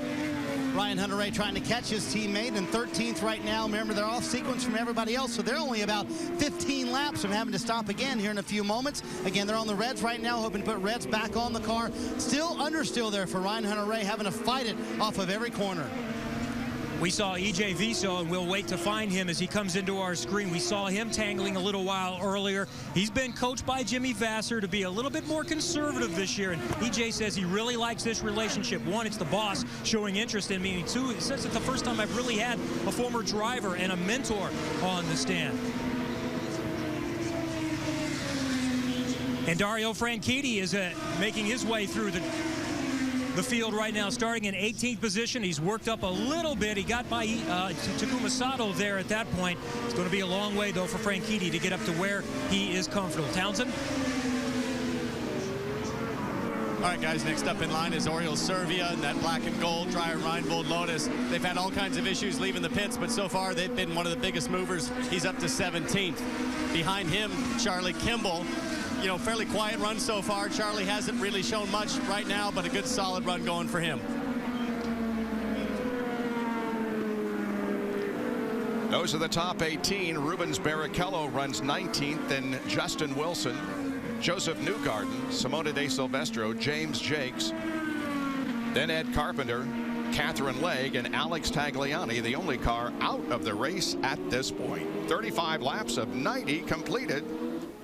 And there is Scott Dixon, but we have been clocking Will Power, and he has the fastest car on the racetrack. Will he be able to close in and make it a race? Elio is running second, then Hinchcliffe, Rahal, and Power are your top 5. Stay with us as the NBC Sports Network continues its coverage of the Honda Indy Grand Prix of Alabama. Wednesday night, Bob Costas tackles the state of college sports in America. It's the next live town hall edition of Costas Tonight, Wednesday 10 Eastern on the NBC Sports Network. Scott Dixon, Elio Castroneves, James Hinchcliffe, Graham Rahal, and Will Power are your top 5. And there is Will as he comes up to challenge Graham. And Wally, you talked about somebody being a sitting duck when one is on reds and one is on the primary blacks. And in that particular case, that would be Graham Rahal with a charging Power behind. Yeah, there's not a whole lot you can do. Although I've seen some guys do a really good job holding these guys off for a little while. But eventually, you're going to get passed by somebody that's on the reds if you have the blacks on. But you just, I mean, everybody's playing the game right now. You've got to run the blacks and just try to do the best you can and maintain as much as you can and then get back on the reds and go racing again. And that is exactly what Will Power did. He obviously made some moves off the start of the race, but the idea is maintain your position on the blacks if you can. That's what Graham Rahal's job is now. Just try and not lose a spot, then you'll get your turn. Yeah. You know, but Power has the opportunity, because he started early, to finish out the whole race on his faster alternate reds. But Power is also, I mean, he's 11 seconds back on the leader. He's not really making that much time up on the leader. He's making some time up on these few cars ahead of him, but that's a long way to make up. 39 out of 90 laps. We're closing in on the halfway mark. What's happened in the first almost half, Jan? Well, a lot of people have been moving up. And I'll have to say that it has been some great action. Of course, we just mentioned Will Power and his move on the black sidewalls at the start, splitting Sebastian Bourdais going to the inside of Barrichello. Then we had the old over-under. That was nice. 3 wide in turn 2. A little bit of rubbing, but they all got through. Amazing action, most of which, of course, was down here in turn number 5. Well, Wally, that's your favorite move. That's that little wing rub that we saw by Marco Andretti more than once, and to the inside of the ABC supply car. Ooh, there's a late braking move, but when it happens, it's hard to get it turned, and Kanaan did challenge back. Ryan Briscoe has just made his second pit stop and goes back out onto the racetrack.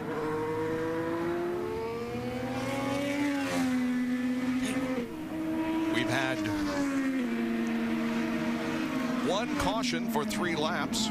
Scott Dixon has led 12 of the 38 laps, and we have 23 on the lead lap at this point.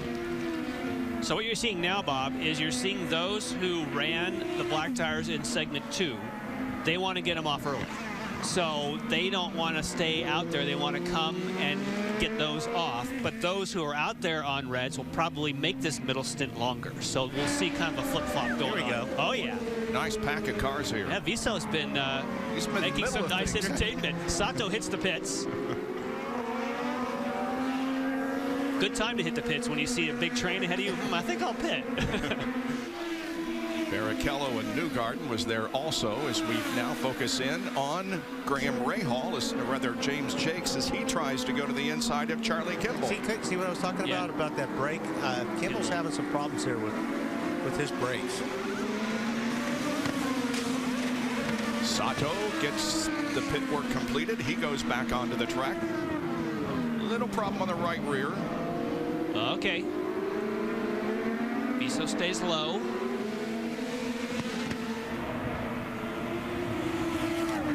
And Rubens was lurking here. These two are still side by side. Jakes, woo! And now he can't stop. He's going to go across the dirt. Come on! Oh, he's going to get in the gravel. Keep it running. Keep it running. And he will. That's Charlie Kimball back on track. Boy, you could see that coming. Especially when you're having brake problems. Yeah, I don't know if it's out of balance, but he's got way too much front brake in that car, whether it's out of balance or what. But you'll watch here, when the front tires lock up, you can't turn the car anymore. And that's exactly what happened to Charlie going down in this corner. Jakes on the outside. Just keep an eye on the front of Charlie Kimball's car when he hits the brakes. Now I got no front downforce. See the right front? Yep. When the right front locks, you can't turn it.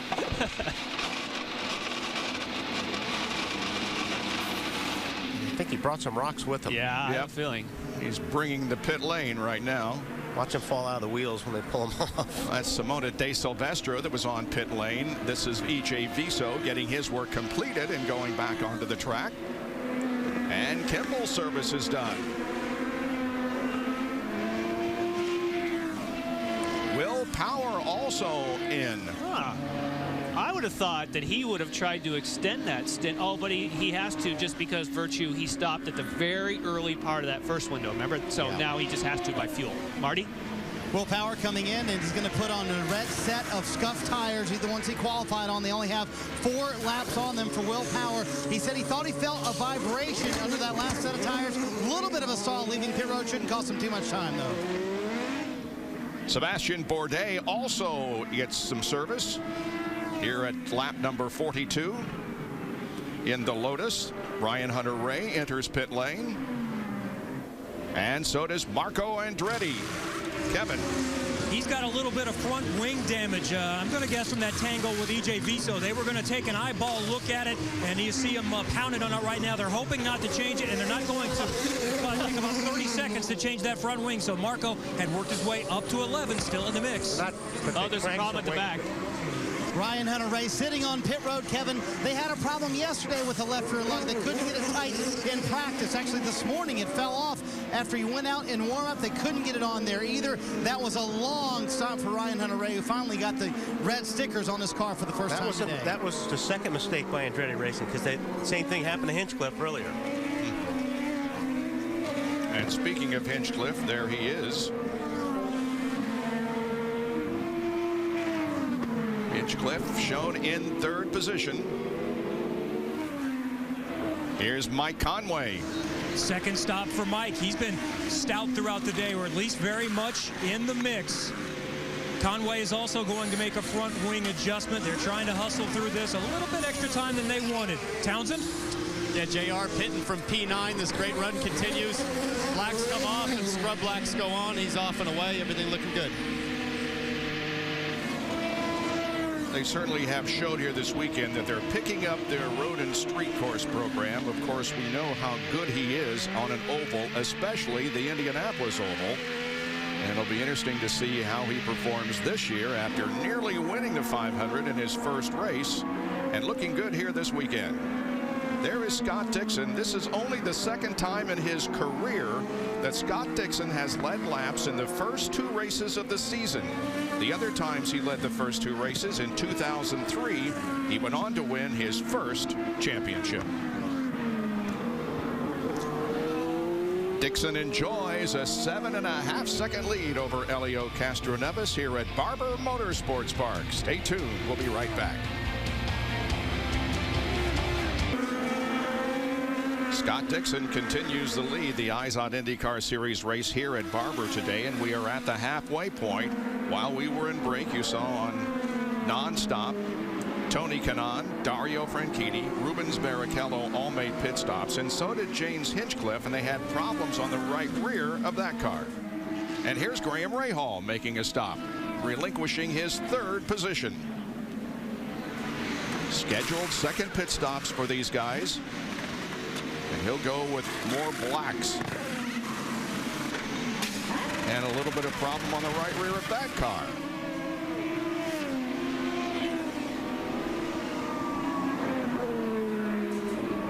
Ed Carpenter comes down. There is Hinchcliffe. So he will be just ahead of Graham Rahal as the race resumes for those guys. Jan?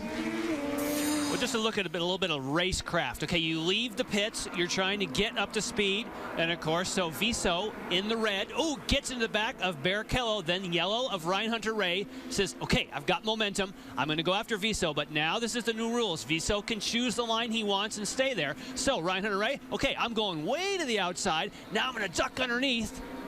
He gets Rubens Barrichello and stays right in station with Viso. That's the way you have to just kind of plan it out, and now they get to fight for those spots. And Hunter-Reay did pass EJ Viso, so Ryan Hunter-Reay's 18th, Viso 19th, and Barrichello is 20th.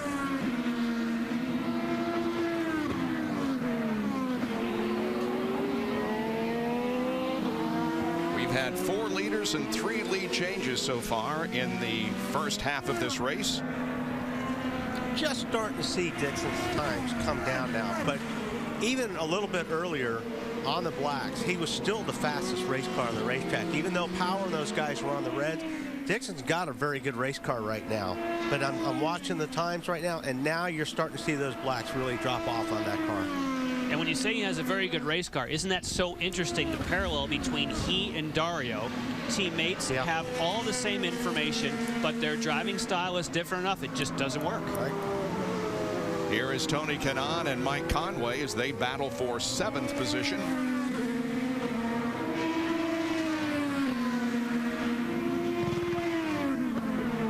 Kanaan finished 25th last week at and Charlie Kimball.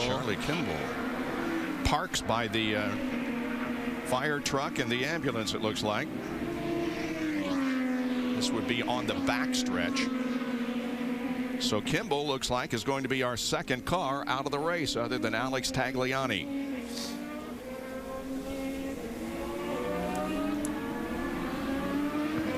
Hey, Bobby. Yeah. The Delora guys were moaning to me that they're losing money because the cars are too strong. They're not, when they hit each other, nothing's falling off. Well, they're not doing it right then, Robin.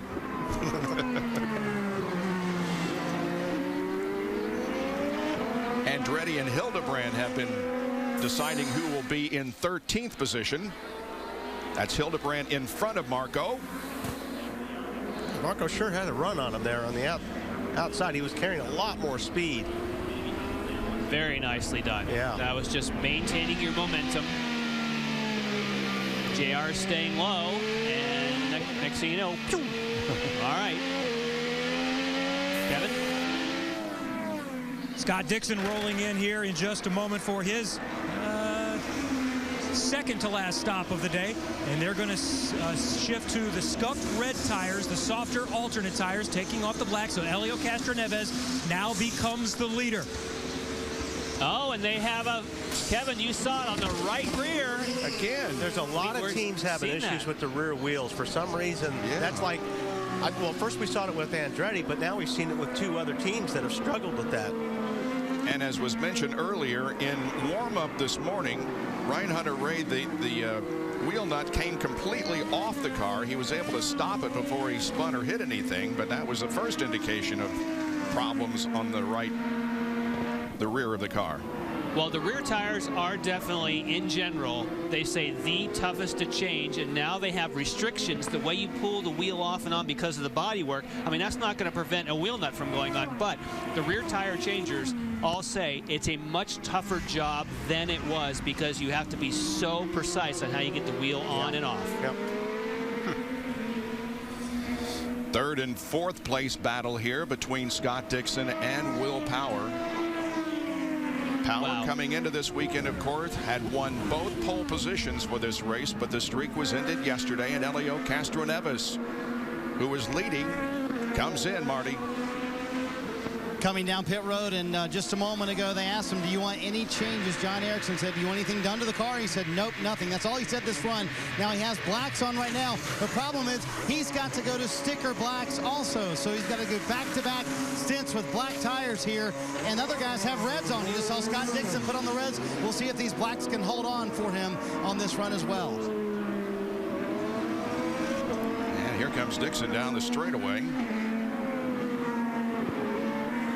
I'd run my 10 laps or whatever I can on fuel and get off him again.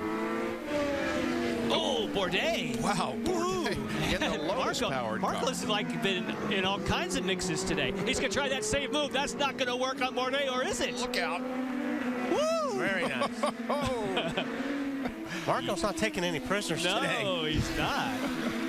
I'm impressed with Bourdais in the Lotus. That not doing bad at all. And another guy in the Lotus who's not doing bad is Oriol Serbia, who is currently running in 14th. There is Joseph Newgarden, last year's Firestone Indy Lights champion, making a stop for the Sarah Fisher Hartman team.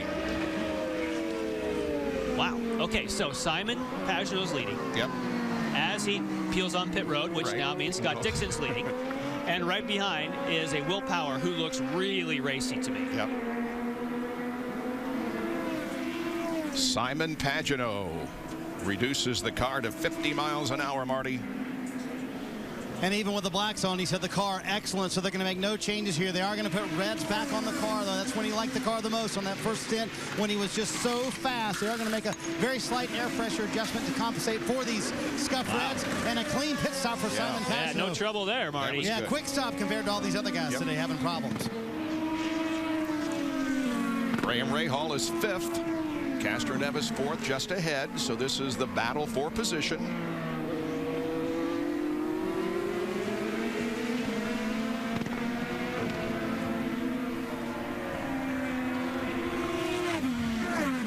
Graham Rahal finished 12th last week at St. Petersburg. Having a good race here this afternoon as he battles with Helio for the 4th position. Scott Dixon leads after 50 of 90 laps here at Barber Motorsports Park.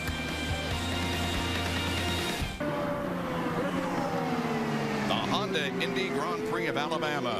38 laps to go in this race that's being led by Scott Dixon by 1.1 seconds. An update on Briscoe, who's back in 13th from Marty. Yeah, he's just struggling right now, Bob. You see people going around him. He said, feels like something is wrong with this set of tires. He has all 6 spots now. A lot of traffic there, isn't there? But all 3 of those guys have passed him in the last couple of laps. He is really struggling. Said again, something feels like something wrong with this set of tires. Oh, Sato's car just quit. Yeah. Right in front of Serby. I mean, Serby was all in his gearbox. That did not deter him. It's like, hey, here we go. Right after Briscoe. As I said earlier, Briscoe, or rather Serby, is having a pretty good run here this afternoon. He started last and is up to 14th. He's gained 12 positions, more than any other driver in the race so far. And Sato's car, it looks like we may have to go full course caution because the car is not in a particularly precarious position, but nevertheless, I would guess they would want to throw a full course caution. We are, of course, under a local caution right here. Unless there were a way they could pull him back through that gap. But at some point, the good news is, I suppose, is that everyone has completed their second stop. So it's not going to necessarily change up anybody's pit strategy. And there it is. There's the full course caution. Down to Townsend Bell. Yeah, guys, Charlie Kimball went into that brake zone and just felt something pop there at the back end. So he's got a driveline issue. They're done for the day. All right, we saw him drop out of the race a few minutes ago, and now Takuma Sato, Kevin. And it's mechanical. Bobby Rahal doesn't know exactly what it is at this point, but it had nothing to do with any contact, but something just broke, and it stopped. And there you see Takuma Sato looking for somewhere to go right now. There's the legend, Bobby Rahal. Welcome him back to the IZOD IndyCar Series this year. Meanwhile, on track, this is Scott Dixon and Justin Wilson, and Wilson has just had all kinds of handling problems today. He's been fun to watch up here. I know he's not having fun in that car. That car looks awfully loose. Probably the only guy out there that's loose, but... And here is Andretti and Kanaan once again battling for position. And the full course is back to green now. There was a quick indicator that it was going full course caution. That did not actually ever happen. So it was local only. Now they're happy with where Sato's car is. Everything back to green. Okay, good. Marco Andretti moves up to 8th, putting Kanaan back to 9th. Marco could gain some ground. I mean, if that yellow did come out, Marco would have made up a lot of track time, and he would have been a threat on this deal because he is flying. There you see the 3 members of the Andretti Autosport team and where they are running. We go back to James Hinchcliffe, who is hanging up there. He's in 3rd position, has been in the top 3 all afternoon. See him go up through the gears. Not sure our throttle indicator is working right, but you get to 165 miles an hour right here. Get some compression, 4 Gs, then up over the top. That's a roller coaster ride. Yeah, and right here is where really through the seat. That's the highest G loading as you're braking, turning all at the same time. 2nd gear, 70 miles an hour through here, 100 at the curb. Briscoe is coming to pit lane, Marty. And you guys mentioned that momentary mention of a full course caution. Roger Penske actually called Ryan Briscoe to pit road, and then last second had to say, stay out, stay out, stay out. Again, he felt like there was a problem with that set of scuffed red tires they put on. This is his last set of sticker reds that go on this time for Ryan Briscoe as he heads out, but they will not be able to make it fuel-wise to the end of the race from here. Yeah, I was going to say, he's going to be on those tires a long time. Yeah, he won't. He doesn't even have the fuel range to do it, so unless there was some super lengthy caution, he will yet be on pit road again. So those tires had to be really bad for them to take that kind of time to do it.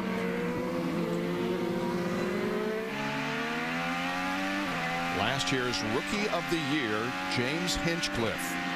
Yeah, I think we're going to see this car in victory lane this year. I think so too. He's doing a great job. Yep. And he was not afraid to chop Scott Dixon on the start, was he? That was a close moment. And guys, Mr. Personality, Mr. Hinchcliffe of the IndyCar Series, certainly has fit in here at Andretti. In fact, he calls the other drivers in their little team the Three Stooges. But he said, it felt like home when I came here. It just felt like I was very comfortable with all the environments, everybody around me, all the people, and I instantly fit in. He looks home behind the wheel, doesn't he, as well, having a nice run day. Interesting dynamic here. They've told Will Power in front of him, save your tires. We're going to be on these tires for a while. So I think both these guys kind of in save mode and also trying to catch Scott Dixon as well. Ryan Hunter-Reay and Graham Rahal are battling for position. This is Dario Franchitti ahead of Ryan Hunter-Reay.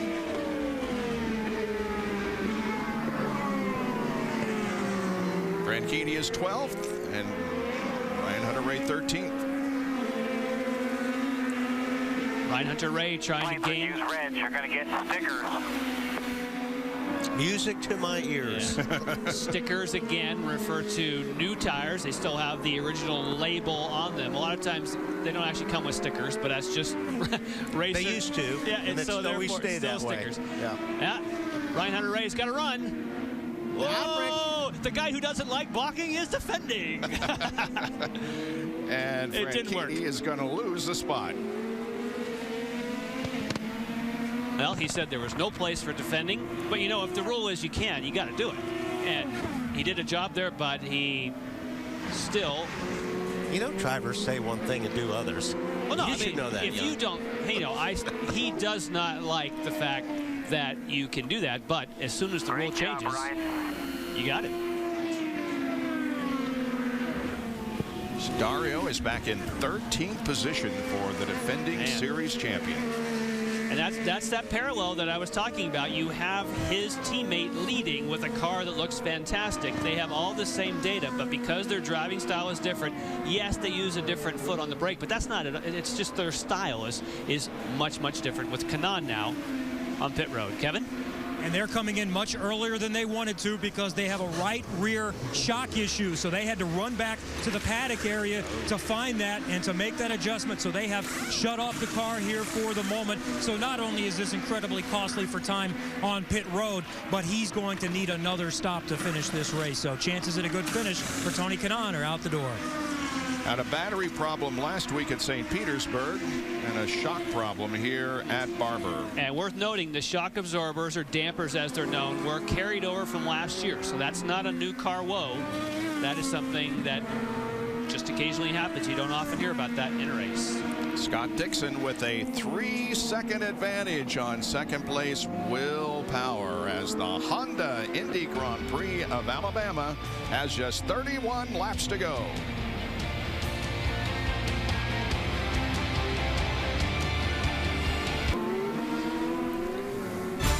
The NHL is on the NBC Sports Network. Tonight at 6:30, the Bruins and Rangers collide with playoff positions on the line. It's an original six showdown between the Bruins and the Rangers tonight at 6:30 Eastern on the NBC Sports Network. Wilson spun,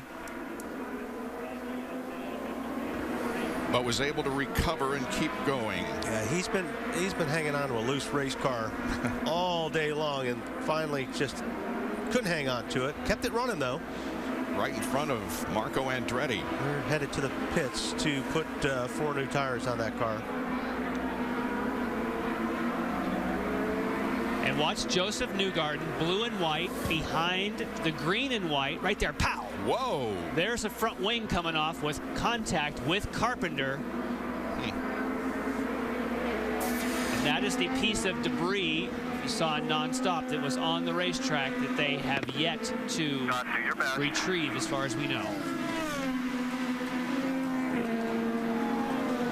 Ed Carpenter, by the way, is an owner driver this year. As we once again turn our attention to Scott Dixon with a 1.7-second advantage on Will Power.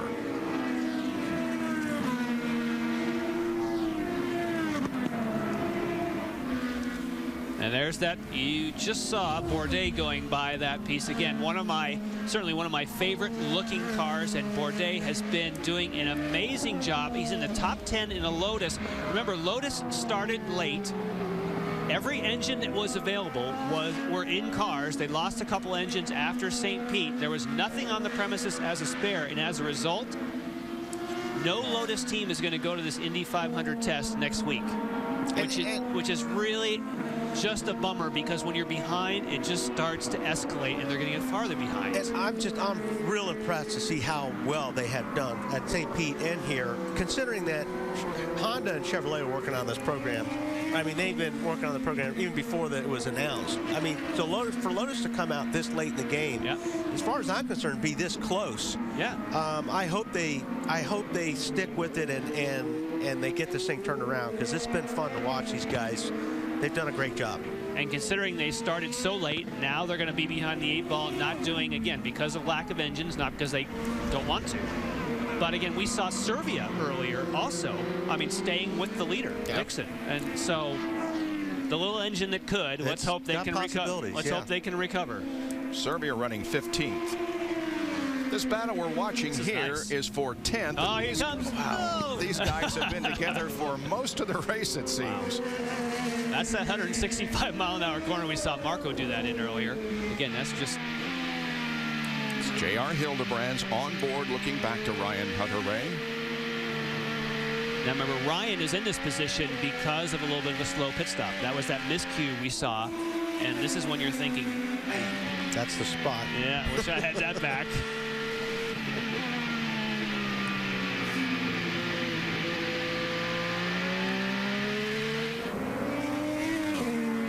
Hildebrand holding off the challenge for the moment. They move down to the hairpin.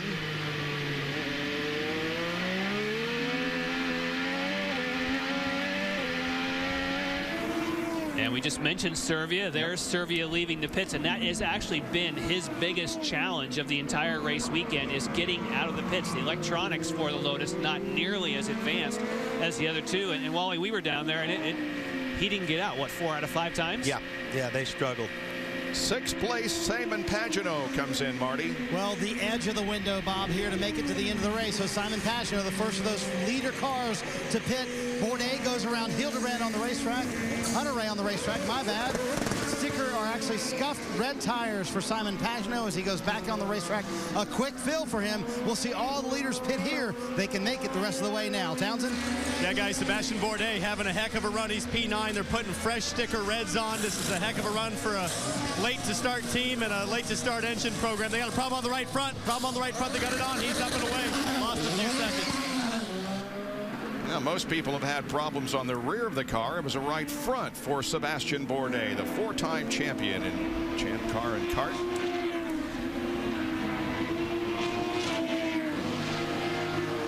And we anticipate a stop from the 2nd place. Yes, there he is. Will Power on pit lane for his final stop of the year, of the race, Marty. Well, hope not for the year. Yeah, hopefully not for the year, hopefully just for the race, Bob. But he said these tires have absolutely fallen off, Tim. I've got to come in.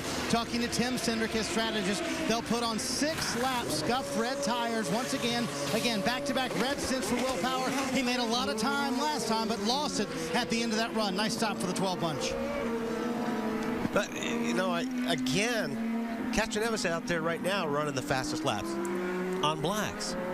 And that had to be by design, because I'm thinking, why would you go black? And we were calling Marty, why? Well, they didn't have any more red. I think it was by design. They like how their setup was. Kevin. Mike Conway's in for what should be his final stop. He's had a good day today, running consistently in the 7th or 8th position, and that's a good quick stop. He's away. His parents, Mike and Kim, are over here from England. There's a look at Marco Andretti making his last stop. Remember, they had some damage on that front wing, but did not change it, so Marco is still in the mix with an opportunity for a top 10. There's Ryan Hunter-Reay. On pit road, Kevin getting a new set of tires to the car, had a tremendous amount of understeer. This again will also be scuff red tires. Scott Dixon coming down pit road, Kevin.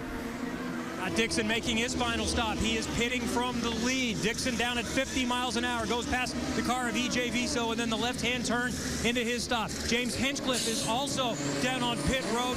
Marty? James Hinchcliffe comes in. He's going to get scuffed red tires. It'll be 8-lap scuffed tires that they qualified on yesterday. He said, I need just a little bit of an adjustment, and I can be all over Scott Dixon. I can catch him. Car's good enough. We just need a little bit more. And they lost time on pit road, and it looks like Will Power just came flying by. We'll check the timing. But Meanwhile, that slight miscue. Catherine's leg car is in the gravel. Just had too much pickup on my tires again. It's been really difficult just constantly moving out of the way. Here's J.R. Hildebrand making a pit stop. Yeah, Bob Hubby comes in on his blacks, get rid of those. He's got red scuffs going on for his final stop. Currently P7. Another great run for this guy. See if he can get to the end. And so that little miscue. Well, let's get to his teammate first, Kevin. Dario Franchitti has been wanting to come in for a little while. He said the tires felt like they were starting to blister. That was about 8 to 10 laps ago. They told him, just hang on. If they had come in then, they would not have been able to make it on one more stop. Graham Rahal will be coming in. Helio Castroneves is in front of him. Castroneves under the full course yellow now. So Rahal is in. He has been running in the top 5 consistently. Most recently is second. What's happening up front, Marty? And Kevin, Helio Castroneves beat it on pit road. They can't get the fuel filler out, and he sent them out a little bit late on pit road. They could not get the fuel filler out of the car, but they did beat onto pit road the full course caution in the closing of pit road. They were trying to do that, barely made that happen. So after all this, Will Power should be in the front, and sure enough, there he is. That's because there was a slight miscue we saw on a rear wheel with Dixon. He was a little slow getting out of the pits as Will Power flashes by. So he gets in a little bit early, has a quick stop, and then there you go. And that wheel lug, I don't know if it's jumping out of the gun or what the deal is, but whatever's happening, it's an extra 2 seconds, 3 seconds. That's a ton. It's a ton on the racetrack. There's Catherine Legg's car. That is the reason for the full course caution with 23 laps to go here at Barber. Under another caution here at Barber Motorsports Park, Catherine Legg's car stalled in the gravel trap, and they're retrieving it, and everybody has made his last pit stop. So when we go green, we should have a scramble for position, 22 laps to go. Now, there are some lap cars in this mix here, but Bo Barfield, the new race director, told us yesterday that with 20 laps to go or less, the lap cars will be sent to the back, correct? Right, and that's a great move. Let the guys that are, being up front on the lead lap, competitive, let them race for position. I think that's a really good move. EJ Viso is between first and second place, Will Power and Scott Dixon. James Hinchcliffe running third, then Rahal. So all these guys are on reds right now, correct, except for Conway. Conway sits in the 7th spot.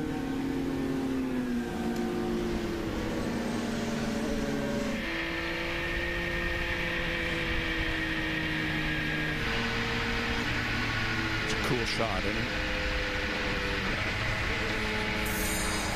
All right, now this is what happened with the little bit of delay, and of course here we have Will Power out on the racetrack, and this is the line where we're leaving 50 miles an hour. Here is Scott Dixon, and clearly as they're at the speed, just sweeping by into the lead, Power takes advantage of that slight little miscue that happened on pit road. It was the right rear wheel nut came out of the gun when it was set down as the wheel was being changed, and there you've got the move for the lead.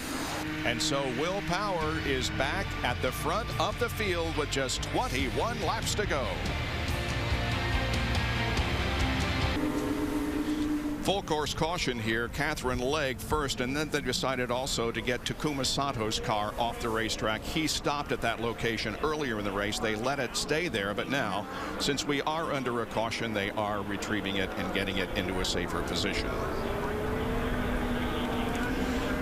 Okay, let's go back here as Will Power was able to pass Scott Dixon as Dixon had just a little bit of a hiccup on pit lane. Yeah, let's just watch right here.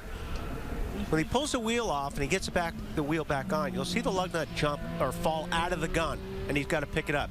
Doesn't look like much, but that costs a lot of time. And I saw that, I believe, on Hinchcliffe's pit stop as well when Andretti Green had the problem.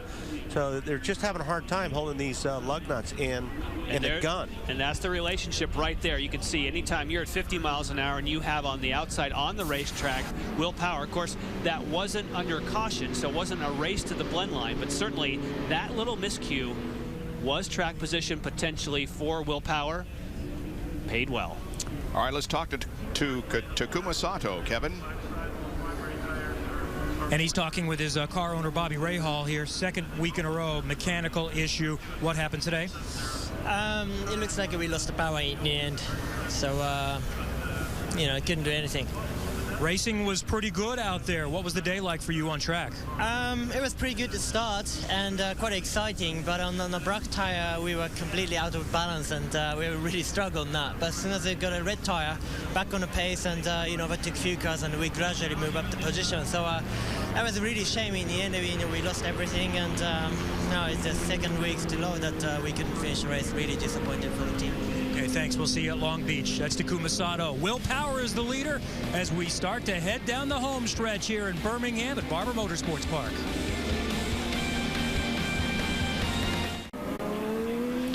Back at the Honda Indy Grand Prix of Alabama, getting set for the restart. Now, the cars that are in the mix but not in position were sent through pit lane, and so they go to the back of the field, as the leaders now have things all to themselves. Yeah, all these cars are a lap or more down to the leaders. Will Power, again, his streak of 2 consecutive poles here yesterday was broken, and it happened in round number 2 of qualifying. Ryan Hunter-Reay got the right side tire and left side tires off and then spun, but here is the critical moment. And that's Will Power out around the outside, and that had gone to a local yellow. And so therefore they went red, took that lap away, and he does not transfer. There was a lot of confusion, or certainly a lot of posturing, saying, why couldn't I finish my fast lap? And they have Bo Barfield feels that he wants to be sure anybody who drives through a yellow cannot improve so they don't overdrive them. Marty? And Jan, they certainly made up for it today, showing they have had the fastest car all day long, getting back up here and having the lead. Should be a very interesting restart, though. Remember, these are the two guys that battled it out last year, actually duked it out going down into turn 1 here at Barber. And Will told me yesterday, he said, I was very unhappy with my restarts at St. Pete. I was not aggressive enough, expecting me to be very aggressive. This could be the restart for the win, guys. We shall see. They will not have 2 abreast restarts on ovals this year, but they will on the road and street courses. It's been a very competitive race. We set a new record for most leaders with 5. The previous record was 3, and we've tied the record for most lead changes with 7. And as Marty suggested, that number could go up. Kevin? One thing of interest with the ABC Supply AJ Foyt team, they are based out of Houston, Texas, and here just in the last week or so, we've learned that IndyCar will be going to Houston in 2013, and AJ's response to that was excellent. I can save on my travel bill. And I'm happy to have a race in my hometown. Yes. Good to see AJ Foyt back after some surgery and a staph infection after that. Wally, don't you think it's a great idea that Bo Barfield is just running those lap cars through the pits? Yeah, no, an easy fix. It's nothing more frustrating when you get towards the end of the race and you're trying to race for position. You got a guy that's a lap down in front of you that's in the way.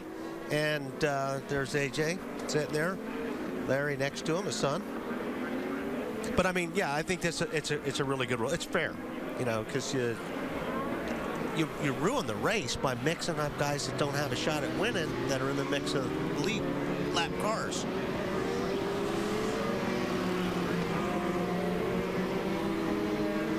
Ticker at the top of the screen showing you the running order. We have 17 cars that are currently on the lead lap. Joseph Newgarden is in 17th, the last car on the lead lap, and 1 lap down is EJ Viso. 3 cars out of the race, Sato, Kimball, and Tagliani. Now, I think we'll see probably a little more of the defending your line or however you want to put it now. You think? Yeah. I think towards the end of the race, these guys are going to be a little bit more aggressive on giving up track space. And just like Marty said, I'm looking forward to this kind of rematch between Power and Dixon. Let's see how it goes. Rutherford takes the pace car off the track. Off the final corner they come. Now look at the movement here as the green flag comes out. Dixon's got a nose ahead. But Power holds him off into turn 1. It's like Franchitti may have gotten some tires off. Turn 5 is going to get interesting right here. Rahal looks like he may have gone around the outside of Hinchcliffe. Andretti and Pagenaud wheel to wheel. Look out. Everybody giving a lot of room to each other. This is Pagenaud looking back on Hinchcliffe. Hinchcliffe back to 6th position.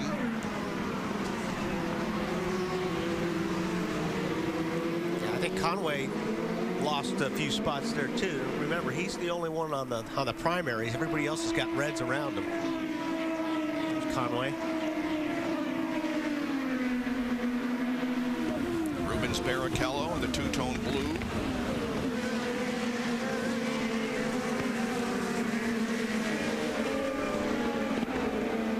Boy, good stuff.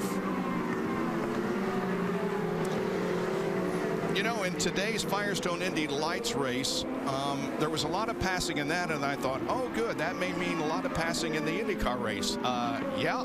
and then some. This has been great. By the way, should we tell them who won the Firestone Indy Lights race? Okay. No. It'll be on later this week on the NBC Sports Network, so we'll not tell you who won. Dixon now closes in on Power. Bourdais to the inside. Real Serbia. Serbia's going to try going underneath.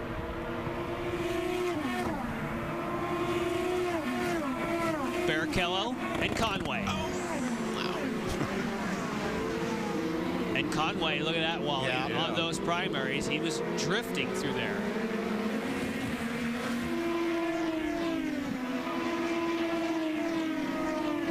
Just waiting for one little slip up from the guy in front of you so you can try to make a move.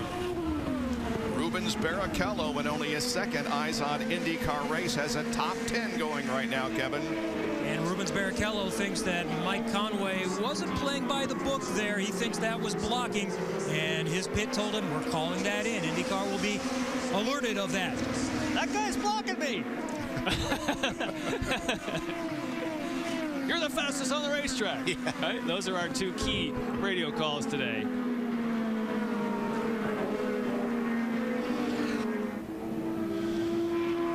A little bit of space now between Power and Dixon with 14 laps to go. They have separated themselves from 3rd place Helio Castroneves. And Bob, just remember at the end of the last run, Will Power said his tires really went away. This set of tires they put on actually a little bit older than that set, so it'll be interesting to see if Will Power can hang on here. I don't think this thing's over quite yet. Hey guys, I gotta say that as critical as we are sometimes of the way these guys drive, they look like professional race drivers in the first race at St. Pete, and they're doing a hell of a job today. I mean, this is the way racing's supposed to be. Yeah, Robin, you're right. I mean, it's fun to see these guys being able to race each other hard and give each other enough room. I mean, it's been really, really fun to watch today. A little surprised on Castroneves. I'm baffled with that whole thing right now because he's, you know, it seems like he's slower on these tires. Lost a lot of ground to Power and Dixon. He's with one of the fastest cars most of the day. Check on Dario Franchitti. There he is behind Oriol Serbia in 14th position. Serbia in green and blue, and Franchitti in the dark blue with the red. Franchitti's got a run going here. Trying to outbrake him. Nope, he's not close enough. He made the move awfully late. He really has to be uncomfortable. I mean, when you look at the pace of Scott Dixon, you just watch Dario. It's just they really haven't found the sweet spot for him with this new car yet. It's just funny how unique each driver's style is to where you've got to fine-tune that. I mean, but again, Servia's doing a great job today, by the way, who he's chasing down. Yep. 2 Lotuses right ahead of Dario. But you will find drivers that have similar feels for race cars, and that's what you want in a teammate. Yeah, a lot. You know, the thing with these two guys, they have two totally different styles and feels, so it's hard to bounce off, you know, setups to each other.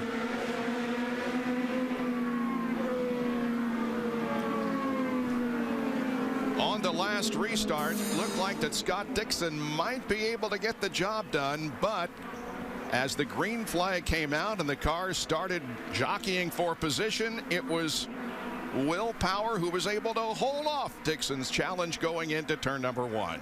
And that was a late braking move by Power. That was aggressive. Less than 12 laps to go in this one. It's Power, Dixon, Castro Neves, Ray Hall, and Pagenaud here at Barber.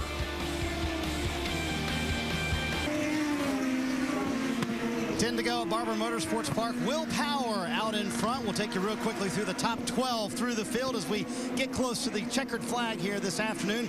Will told me that last week was so frustrating for him. He had a perfect car. Spent the first part of the race out front, the last part of the race in traffic, and was not able to get the win. Today, the exact opposite. Finally got to the front at the end of the race and looks like he's headed towards his first win of the year. Kevin. Scott Dixon almost got Will Power on that last restart. Now he's about 3 car lengths behind Will Power. Not much of a concern on fuel. Many have been told go all the way, but they've been told they still need to look at a number 2.9, so still a little bit conservative for Scott Dixon, Marty.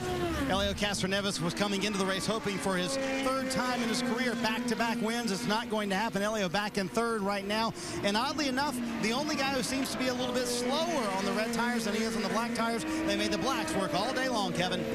Graham Rahal has been told these are a good set of reds. They've got plenty of life on it, but you still want to manage the tires a little bit, but go after them. They're not concerned as well as the Service Central car tries to stalk down that 3rd place position. Marty?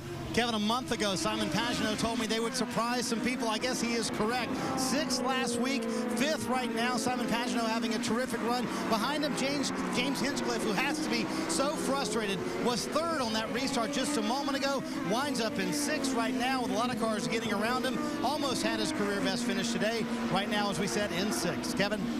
Marco Andretti had that wing issue, and there was concern, and we see him back a little bit in the gap, and here he comes into the turn now.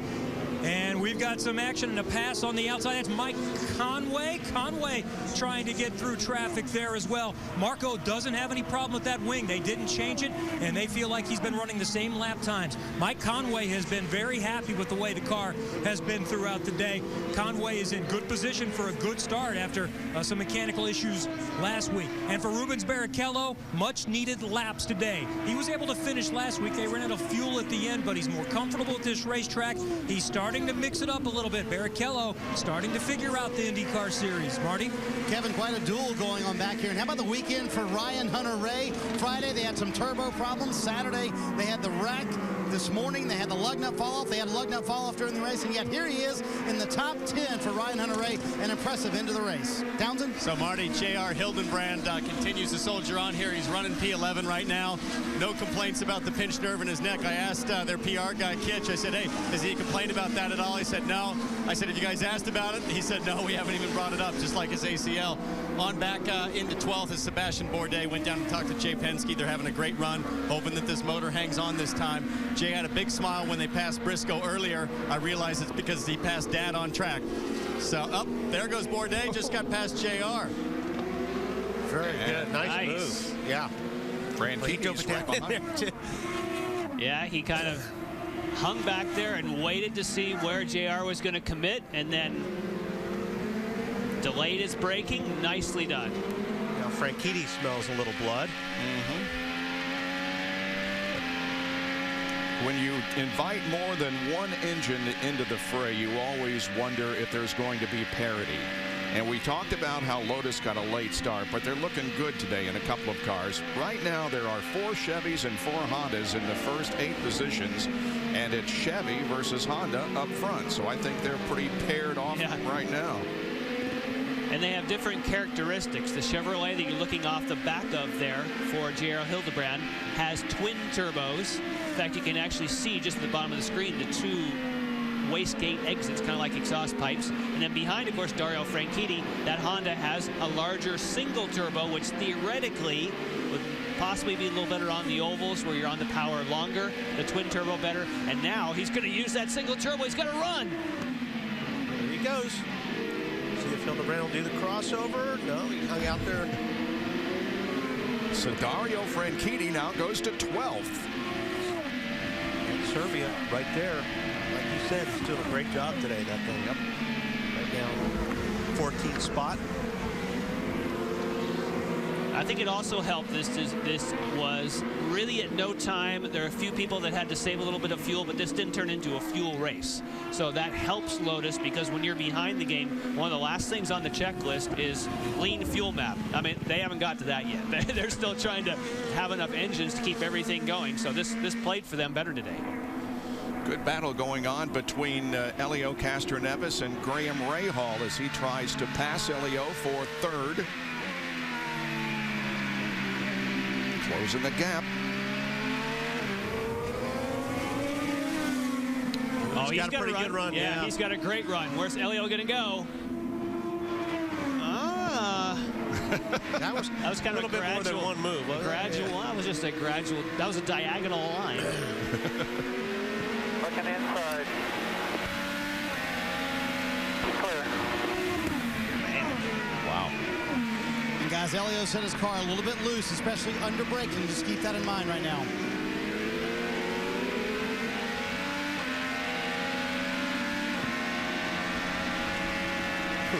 Now, the way he took that diagonal line, if Graham Rahal would have gone over and even looked like he was going to make a move, then he could almost, in some ways, force Castroneves into a penalty. In other words, if you move first, then it would be considered a block, but he didn't really do. So let's see.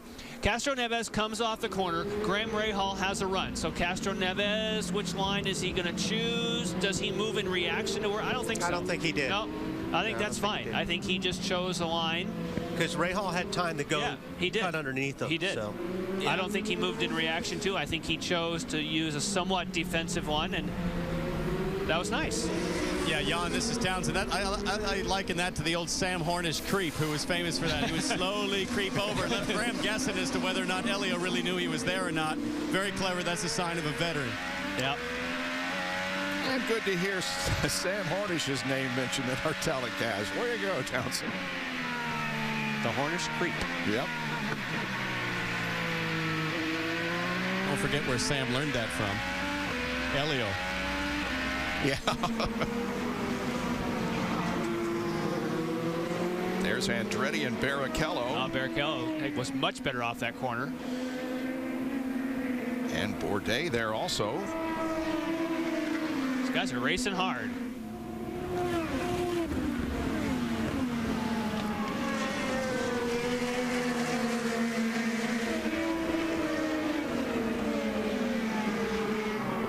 Yeah, Bourdais is right there. Up there. Yeah, I mean, he may be taking a look at Barrichello here, down in 5. Great to have Rubens in the series this year, isn't it? I've been watching him run Formula One for years, and you know something I didn't know? All his 19 years of Formula One, he was a right foot braker. Yeah. I thought that everybody in F1. Look at Bourdais. Bourdais really good through this section of the racetrack. Yeah, but now he just lost. Unfortunately, he had momentum and he had to check up. Yeah. But Rubens Barrichello, his whole career. Barrichello to the inside of Andretti. And he just did that one with his left foot. He's decided to convert with this car, even after 19 years of one way. He's decided, unlike Dario, I'm going to switch from golfing right-handed to left-handed. Marcos. Yeah, he, like I said, Bourdais really good up to 1 and 2 and 3. By the way, we might mention that there is no overtake assist at this point. No push to pass, overtake assist. That is on the plate. I mean, that's going to come someday. But, you know, you have brand new engine manufacturers just trying to make horsepower. It's not like, oh, by the way, we'd like to have an extra 100 for a push to pass. So, but there's something to say, too, though. What you know, you get to this point like getting the power down. Yep. You know, these cars start sliding around. Sometimes it's not all that great to have all that horsepower because you can't get it down on the racetrack. And the Lotuses have pretty good torque. Yep. Well, the one thing Lotus have is they've got, from what I understand from the team. See, here's where he's really, really good. If he can just maintain that getting through there, but he keeps getting cut and chopped. Now he's got Franchitti all over him. And he's going to make Franchitti go around the long way. Let's see how that works. Didn't. That's true defending right there. And we're well within the spirit of the rules.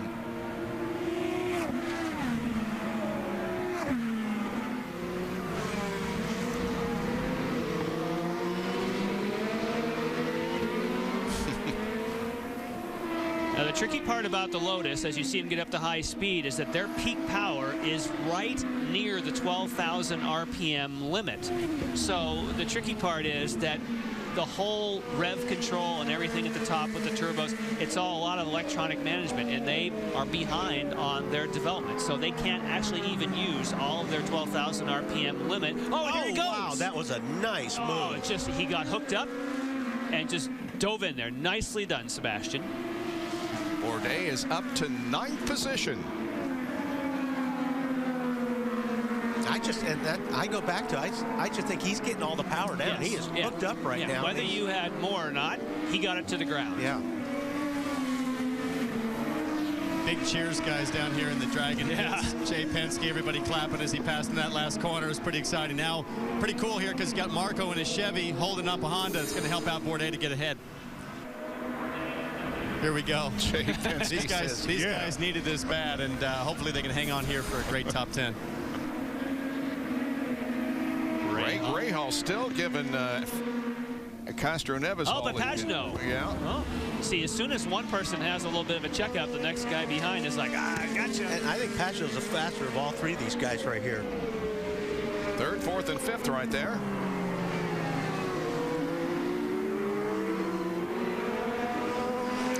We're on the final lap of the race. The white flag has gone out to Will Power.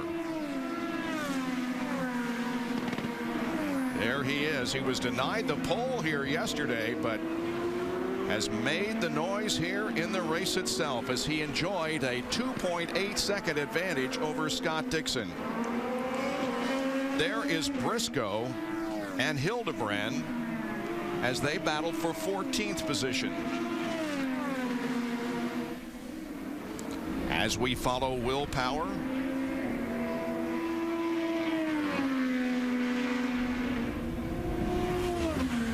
great strategy from the Penske team today.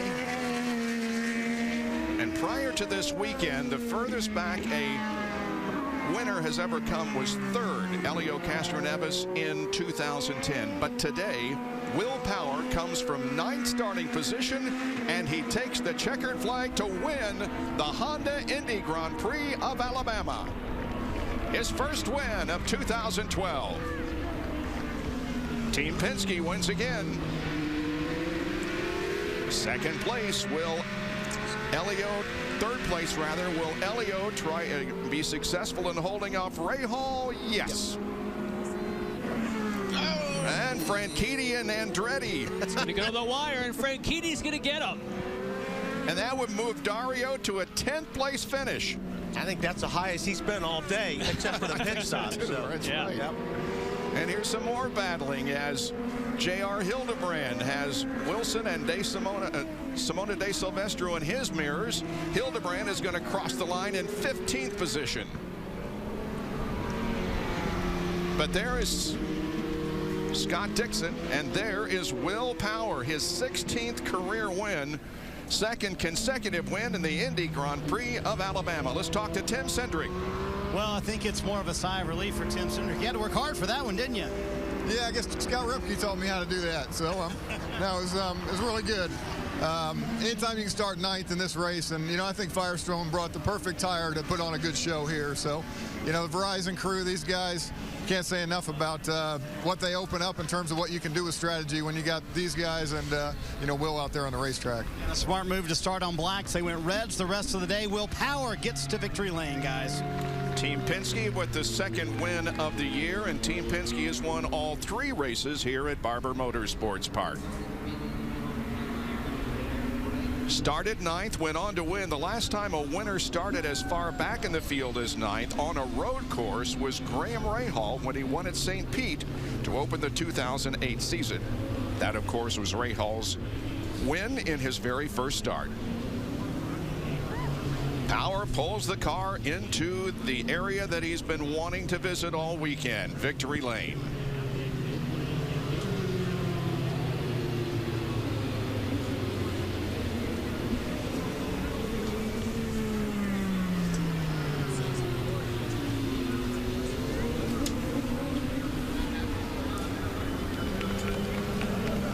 Looks like Helio Castroneves in his 3rd place finish is going to maintain the lead in the points as we head for Long Beach in 2 weeks. We'll be right back. The Honda Indy Grand Prix of Alabama on NBC Sports Network is brought to you by Honda, an official vehicle of the IZOD IndyCar Series, and by Novolog FlexPen. Ask your healthcare provider about the benefits of FlexPen today. Well, it wasn't easy for Will Power. He started 9th today, but he goes back-to-back at Barber, and he pulls into victory lane. And I'm guessing we're going to get the old Will Power jump off the car thing. Here we go. If he doesn't fall first, everyone. Don't fall, Will, don't fall. There he goes. Very nice. Well done by Will Power today. Thought you were going to fall there for a second. That wouldn't be a good way to celebrate, would it? No, I was going a bit dizzy after that. That was hard work. Were there points of this race where you thought there's no way we can win this thing today? Man, I wasn't even thinking about the end result. I just kept plotting away every stint. And, you know, Tim Cindric kept putting me in such good positions so we could really use our speed. And, man, I mean, that was, I can't believe we won from 9th. I thought that was never possible at this place. But got to thank Verizon, Chevy. I mean, Chevy engine was spot on. IZOD, Shell Pennzoil. But, yeah, man, get that Verizon 12 car in victory lane again was definitely not what I was thinking this morning. But great job by the team. Tell me about that last restart. Were you thinking, uh-oh, Dixon's got a run on me, I'm in trouble? Yeah, man, Dixon's so quick. And even the next few laps, it was really, really hard to hold him off. He was on it. But, man, very happy. Can't believe it. I would say a win today makes up for what was a very frustrating Saturday for Will Power, who's in victory lane here at Barber. Kevin. All right, thank you, Marty. Let's get the other side of the story on that last restart. It was highly entertaining. You got a run on the outside. Did you have a chance to try to force the issue there? Not really. You know, all Will had to do was drive it in deeper and run me off track. So, you know, it's kind of tough when, especially when it's the last restart. Maybe earlier in the day you might get one a bit easier. But I just, stupidity for us to get ourselves in that situation. You know, we had a quick car. I think we were quicker behind Will. I tried to push, but, you know, when you're behind, you lose so much downforce and grip, and I burnt the rear tires off it towards the end. But, you know, it was a tough day. It's tough to swallow that because I thought, you know, we'd done a good job of you know, the way we ran the race and the speed that we had. We got caught up with Simona, and then on the exit we got caught up with Viso. So it was kind of a double whammy that lost us our track position. Scott Dixon has been the runner-up in both races this year and all 3 times here at Barber. Well, Kevin, I'm standing down here with Sebastian Bourdais, shaky, emotional. Sebastian, is this like a win for you guys? I'll just start with sending kisses to Claire, Emma, and Alex. I never do it, but it doesn't hurt. I really, you know, it's a big move for us. Obviously, we're back in the US, and it looks like it's not obviously a waste of time. We got a good group of people here, and hats off to this Dragon Racing team. They pulled it off, man. I mean, we had no testing. We just arrived here, got rained off, and didn't test anything during the weekend, and that car was dialed in. So really super happy. Thanks, Neil, as well, for all the hard work. He's just had a baby, so a lot of the things going on this weekend. A great run for these guys back up to the booth. Simon Pagenaud finishes in 5th position, and Sebastian Bourdais comes home 9th in Lotus Power. Will Power, however, is the man of the day, as he was able to get past Scott Dixon as Dixon exited the pits, and Power went on to win here in Birmingham.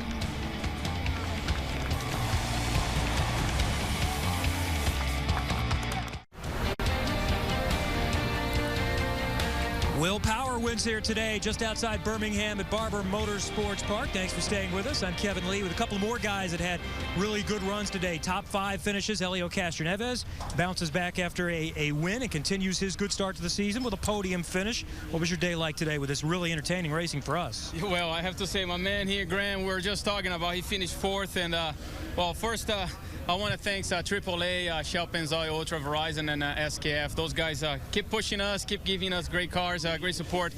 But I have to say, my front tires are gone. In qualifying, already destroyed. And I was like, thanks for the new rules here, because, man, it was very difficult to hold this guy, especially in turn 2. He had such a good front. Coming off the corner, I'm like, I hope it just we stay in control here. But in the end of the day, for us, definitely podium is good for us. Right there, I'm like, oh my God. Actually, that's turn 9. I'm like, Graham, please, Graham, what do I do now, man? I don't know, lift. And thank God, it was bad for him. He would get in the marbles. Thank God we ended up finishing 3rd and 4th. Graham, your perspective, you're going after it there. Yeah, I mean, it was a good day, I think, for the NTV Service Central guys, and we're really proud of this run coming off last week. We were a bit disappointed, and, you know, I mean, it's to leave here with these points means a lot. You know, as we go forward into the championship, we're certainly a lot further ahead than we were last year. And, of course, you know, running and racing hard here was a lot of fun with Helio, and like I said, you know, the blocking rule in my position, it kind of sucks. But if I were in his spot, I'd do the exact same thing. If you're allowed to do it, then you do it. But, you know, we had a good battle out there in the end, and man, the restarts were a lot of fun. I made up all my spots in the restart, so it was good. Good run for both these guys. 4th for Graham, 3rd for Helio. Marty? James Hinchcliffe was staring at a career-best finish, running 2nd and 3rd for much of this race. 4th on that final restart. Hinch, take us through what happened. Yeah, you know, we really got hosed by that yellow flag at the end there, because we'd done I think, enough to get out of the pits in front of Helio. And on the restart, you know, Graham just got a great run on the outside, and, you know, definitely didn't give me a ton of room, but that's racing, and getting offline there allowed Pagenaud to get a run as well. But, you know, if it had stayed green, would have beat Helio out of the pits and had to just defend in that 3rd position the last stint. So it's unfortunate the way it played out, having to restart on the outside, because the car was pretty good. Like you said, we were running sort of top 3 all race. Just feel bad for the Andretti guys and GoDaddy, because I think where we finished isn't really the speed that we had today. The positive side of that is good to be disappointed with a 6th-place finish. Townsend? Yeah, thanks. I'm here with Mike Conway, another single-car team with ABC, AJ Foyt Racing. Mike, you finished 7th today. Any drama out there? Pretty much the whole race, really. It was a handful, just from start to finish. The whole car, you know, understeer, oversteer, and then it just gets worse as the tires wear out. And, you know, luckily we just hung in there all day. It felt like a really long day, to be honest with you, just trying to keep position, and had a good little battle there at the end with Rubens. Touched it a couple of times, I think, but, you know, we managed to keep some position and overtake Marco. So, you know, something to get out of the day. Definitely some points is what we need. Happy with the top 10 finish. Kevin, go ahead. And Simon Pagenaud had another good run. 6th last week at St. Pete, 5th today. How about your day? A very good day. It's good recovery, considering qualifying was a little bit of a miss for us. So I'm really happy the car was hooked up. The HP car was probably the fastest out there today. So congrats to my team. Hat off to them. They did a fantastic job putting me up there. Great start of the season for Simon Pagenaud, back in IndyCar full-time. We've got more to come. Stay with us. Will Power wins here at Barber Motorsports Park just outside Birmingham.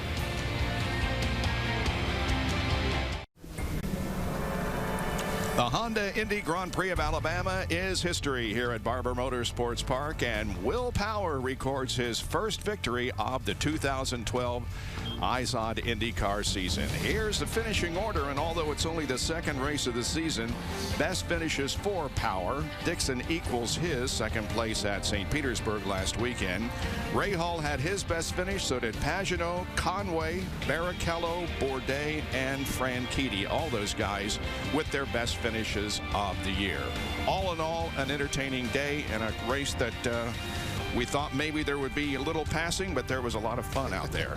It was. I think, just like you said. Yeah, I mean, I thought these guys race well. They can lean on each other a little bit, and I think it's great.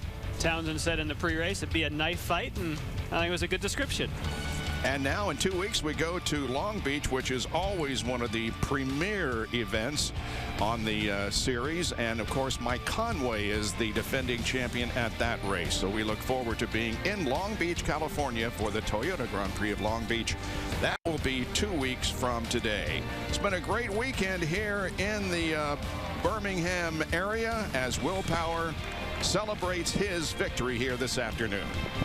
Don't miss the NHL on the NBC Sports Network. The Bruins collide with the Rangers tonight at 6:30 Eastern. The IZOD IndyCar Series continues on the NBC Sports Network in 2 weeks, Sunday, April 15th at 3:30 Eastern for the Toyota Grand Prix of Long Beach.